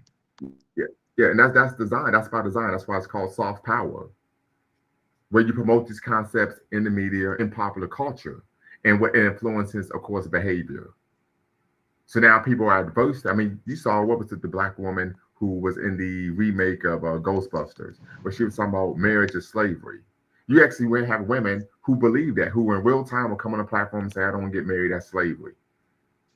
And really, these are women who have been influenced by nominal feminism, but also these are women who we tend to find are adverse to structure. I just want to be able to do whatever I want whenever I want. I remember connecting with a sister, this is several years ago, probably 2020, 2019, 2018, actually. And she was married. She was formerly married. She was divorced. She had two kids, and her husband was a police officer. Black woman, black police officer husband, two sons. So I say, well, why did you get divorced? She said, well, you know how police officers are. They just like what they like and dislike what they dislike. And I said, well, I don't think that's an issue regarding him being a police officer, right? I think a reasonable person, middle age, has a certain amount of they know what are their likes, what are their dislikes, right? And I said that's a good thing because it sounds like you're with someone who you one of the benefits of having a value system is you're able to predict a person's behavior, right? You're not with someone who's fickle. So she said, well, I divorced him. And so when she told me that, and she's like, well, I divorced him because I just want to be in a relationship in which I could do whatever I want. I lost complete interest in a woman. She wanted to sleep with me. I wouldn't sleep with her. I just cut off all contact because that showed me how immature she was. And once again, it went back to the solipsism. There was no care or concern about what was in the best interest of her child. The man wasn't abusive. He was responsible, gainfully employed, great benefits, right? This is someone who was reasonable, rational, someone you could depend on, reliable. And we see what was being pushed in social media probably the last six months to a year, where men who are responsible, women were saying they were boring. So that means that they're using, once again, the media to promote this concept that you need to be with someone who's irresponsible. Well, how can you build a family and a community if you're trying to purposely connect with men who are irresponsible and not responsible men? Yeah, when they say boring, what do they mean? Like they don't go on vacation or something like that? Say that again. When the woman says that the man is boring, what does she mean? That he doesn't take her out on No, dinner dates, or boring they don't go on meaning that vacations? boring meaning that there's no drama. Oh, no drama. Yeah. Oh, the drama Once king again, we're talking queens about type stuff. normalizing dysfunctionalism. And this isn't just me saying that. I'm not bloviating. I mean, there are tweets that women have put out on Twitter, well, X, formerly known as Twitter, saying these things. I don't like. I dated a guy who wasn't who was boring. On a for real, I need me a toxic ninja. And you look at the comments, and there's over 1,000 likes. Yeah, she might have like one of those mental health issues. No, there's not a mental health issue. This is just the way modern women think. This is normal to them. That's what they're into. They like drama. Yeah, that's like, I don't know. It seems like a low IQ type woman. Yeah. Well, anti-intellectualism is rampant in American society. We know that. Right. I saw a clip on Facebook where a guy would go up to people on the street and just ask them to read a cue card, and they couldn't do it. Right? Anti-intellectualism is rampant once again, but this goes into what this inability to think for oneself, right? And so once again, the behavior is shaped by, of course, pop culture, the media. Malcolm X talked about this: people having the television mind, the television brain, and the television vocabulary. Meaning their whole sense of self and their worldview is shaped by the media, right? Something that is extremely problematic. But like I said, solution: if you're a victim of social leashing, you need to file a civil suit. It's free to do. Typically it may cost you $200 or $300 to file in in a common pleas court of your county that you reside in. But all you have to do is file a waiver. For a filing fee waiver. File a waiver for the filing fee. It doesn't cost you any money. You can file a civil suit because we have to address this behavior because it's adversely affecting us. Once again, this started with Me Too, where you had white women making accusations, oftentimes with no evidence, against men, and then they would lose their job, right? But this is something that affects Black men as well, particularly on an intracommunal level. Can you because I came a little bit later in the show, can you give me a definition of how Dr. T.S. Johnson defined what this phenomenon called social leashing? Yes, well, Dr. T.S. Johnson did not define the term social leashing. I did, right? I stated on my Twitter account. Let me bring it up. Posted this on Twitter almost 2 weeks ago. Let me see, it's coming up. It's taking a little bit of a little moment. Give me 1 second. I do apologize. And I will share my screen so you can see it. Let's go here. Okay, here we go. All right. So I will share my screen and you will be able to see it. I think I shared this, tweeted this on July 9th. And I said, building on the brilliant work of Dr. T.S. Johnson regarding blue leashing and black leashing, I have coined the term social leashing, the act of a woman using social media to make libelous and defamatory comments about a black man in order to ruin his personal, social, and professional reputation. I advert that social leashing is a result of the inability of a woman to control a man through blue leashing and black leashing. We know blue leashing is when someone calls the police as a flex, not because she's actually afraid or in danger, but as a way to try to control or put a black man on a leash. Black leashing is when a woman calls on a criminal element to try to what? Handle the man or put him in his place because he's either saying or doing something she doesn't like, but not because he's actually in danger, but to try to put him on a leash as a flex, like, you know, when we was growing up, I'm gonna call my big brother type situation. And that doesn't work, maybe because the man is Broad Street bully, maybe because he's, you know, he hit the genetic lottery and he can't just be punked physically. And so the last goal that one has, the last retort, I guess they have, is to then turn to what I call social leashing, to try to defame you publicly through, of course, social media. Okay, so that's like a slander. Yeah, well, slander is verbal, libel is in written. Okay, so it's libel. Okay, so that's an actual law. Is Yes. is it a crime or is it Yeah, like well, a yes, you could sue someone civilly for making. So if I were to write on my YouTube channel, and I'm gonna use a colorful example, that Mr. Sandman, yes, say your name is Eric Roberts? well, yeah, Aaron Roberts or something, right? He is a pedophile. That's a libelous claim. Put something in writing for the public to read that is false about Mr. Sandman. You can sue me for that, and you would win. Right. Yeah. Another example I use, and this was earlier in the show, is something called invasion of privacy. And I got this from Judge Mathis on one of his old shows. A woman came on the show and was saying negative things about her father's child on her child's father on social media, where she stated that he was behind in child support and he had no clue and idea how to be a father. And so Judge Mathis said, well, yeah, man, you're going to have to pay because this is invasion of privacy. You can't put this man's private information out for public consumption simply because you're mad at him. He says that would be analogous to you have a venereal disease and he posts on social media that you have HIV. The general public has no need or want or desire to know your HIV status, but he puts that out there for public consumption. You can sue him for invasion of your privacy. Yeah. And so the problem is what? Because men aren't holding these women accountable. The behavior continues. So yeah, and I gave an example of Tiffany Haddish. She wrote a book in which she stated that her ex-husband abused her, was physically abusive. He sued her for libel and defamation and said that's not true. I never abused this woman in any way during our marriage. And she had to actually publicly make a retraction. You see what I'm saying here? So I said, well, why did she do that? Because it's in vogue for women, if you want to be platformed to make money, to make claims about men that are what? You can argue that paint men in a light of being what? Misogynistic. If you make a claim about a man, he's violent, he's abusive, he's a misogynist, Mr. K, all right, Mr. K, what's going on? Your platform to typically subsidize to speak on these issues. And so a lot of women would do this. They would claim that they were sometimes victim of abuse, and then next thing you know, they have a platform and they're getting speaking engagements and they're making money, so on and so forth. So that brother sued Tiffany Haddish, and you don't have to believe me, you could Google search this, right? Sued her, and she had to publicly state that no, what I wrote in the book wasn't true. Wow, that's crazy. Yeah, because if people believe this, This could adversely affect my ability to make a living. Most people aren't going to want to hire a domestic abuser.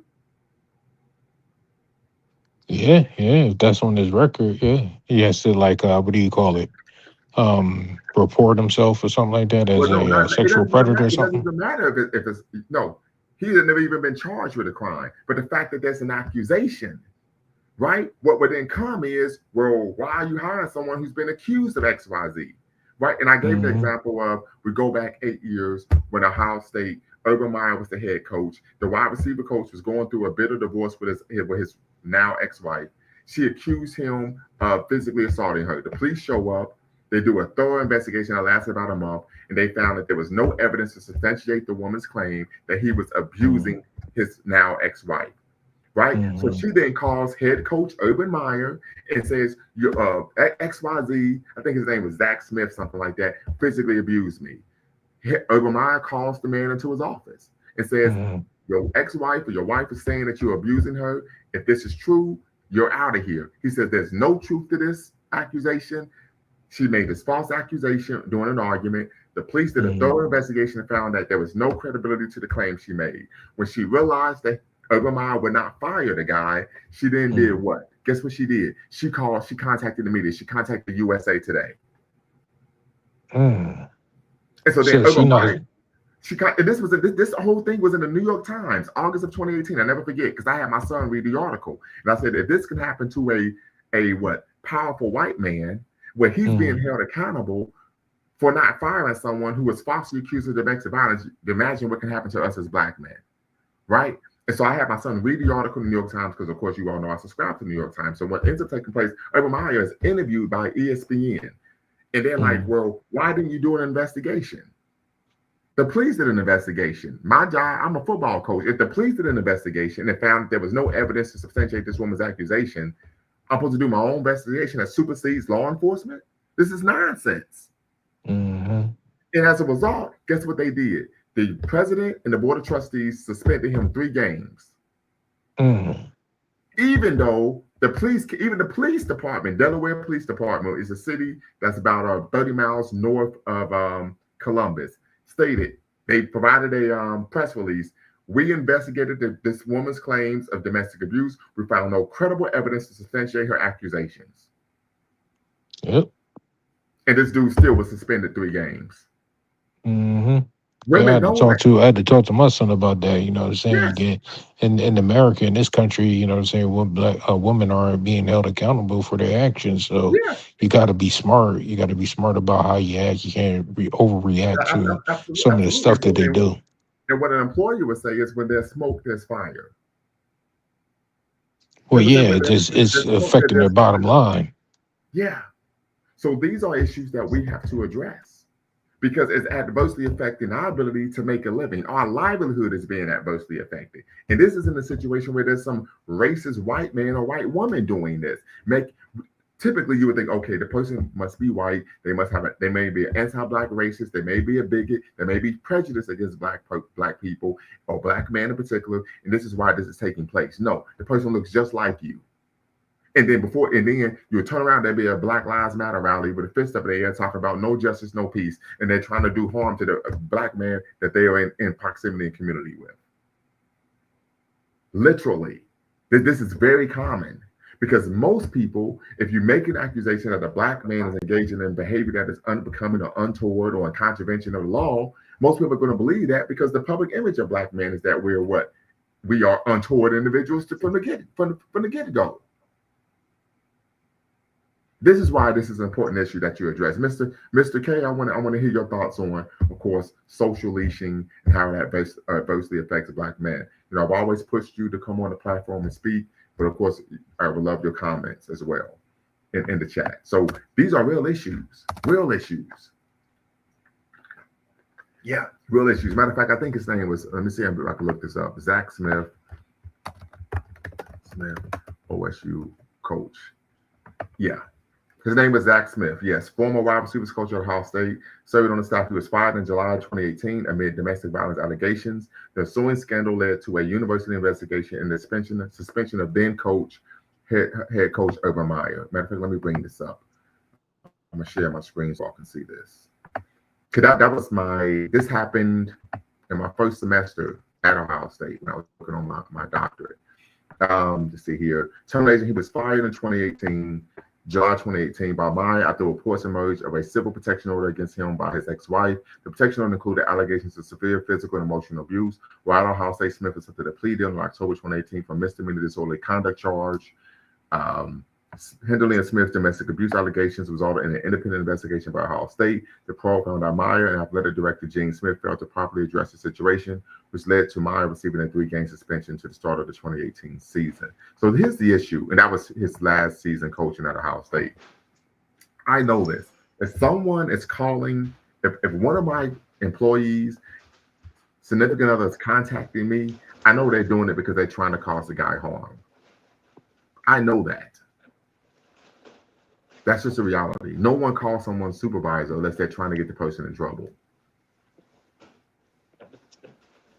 You see what I'm saying? So, and once again, when he would not believe this woman and fire her, and he actually asked him, hey, have you physically assaulted this woman? He said, no, it never happened. The police did a full investigation.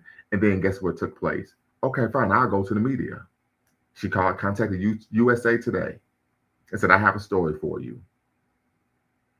Because he wouldn't file. And I remember one of my mentors, he's 70-something years old now. He says, yeah, this is very common with some women.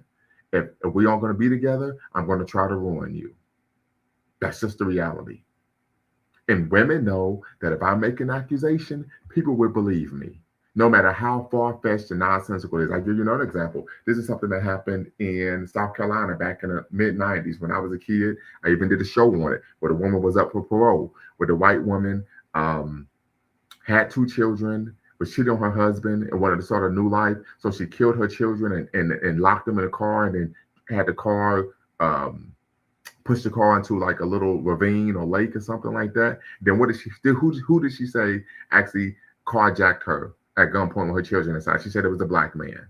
Do you remember that, Mr. Sandman? Not quite. No, I don't remember that. What was this case again? I'm about to bring it up. Carolina woman, the 90s, falsely accuses black man of carjacking. Yeah, her name was Susan Smith. All right, I'm gonna bring it up. I did a show on this maybe a couple years ago. Yeah, Susan Smith. Yep. So yes. After a false report, a nationwide manhunt was launched, and Smith made multiple emotional televised pleas alongside her ex-husband for the return of her boys. However, 9 days after the initial report, Smith confessed to investigators that she had invented the carjacking story to cover up the murders of her children. She had strapped both boys into their car seats, ages 3 and 14 months, deliberately let her vehicle roll into the John D. Long Lake, causing them to drown. Following her confession, Smith was arrested and charged with 2 counts of murder. In July 1995, she was found guilty by a South Carolina jury and sentenced to life in prison with the possibility of parole after 30 years. Yeah, and that's right. She went up to the parole board, and I did a show on it. She, of course, was denied parole, but she accused a black man, an unknown black man, of carjacking her. Right. So this is something that's par for the course in our history. A great example would be Rosewood. Another example would be what happened in Tulsa, Oklahoma. Right. And black women know this. They know the society that they live in. Hey, I would just make an accusation against him and people believe me because he's black. They know this. Yeah, which makes it even doubly, doubly, disturbing that they would use, that tactic against you, knowing the Yeah. history of what we've been through. Yeah, I'm gonna give you another example of blue leashing from the movie Three Strikes. And fair use, fair use, fair use, because there's going to be some sound here. Fair use. I don't want to get hit with a copyright strike.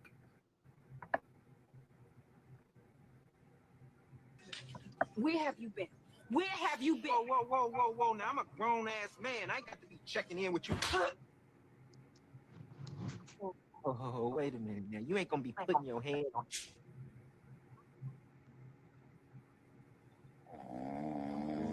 Motherfucker, I'm calling 911.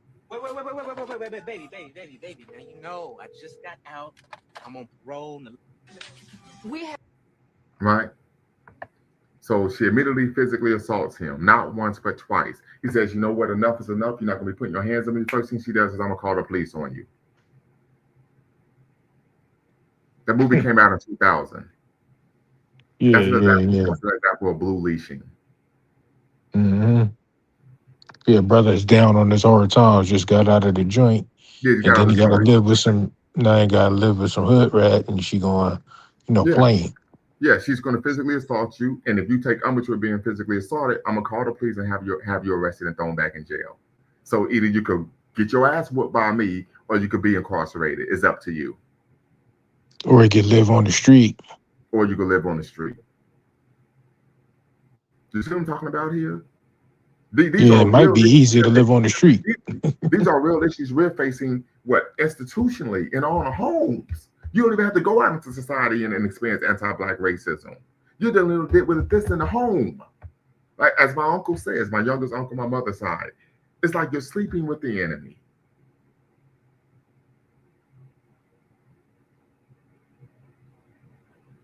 Yeah, I've heard that term before. Yeah. So something to consider. Is getting late here on the East Coast, family. So we're going to actually wrap it up. I appreciate you as always, Mr. Sandman, coming through. Shout out to the Illadale 215 in the building. Until next time, family, y'all know what to do. Make sure you always bet on black. Peace. Before you go, make sure you hit the subscribe and like button. Thank you for supporting the channel. And remember, here at Lumumba Speaks, we always bet on black. Peace.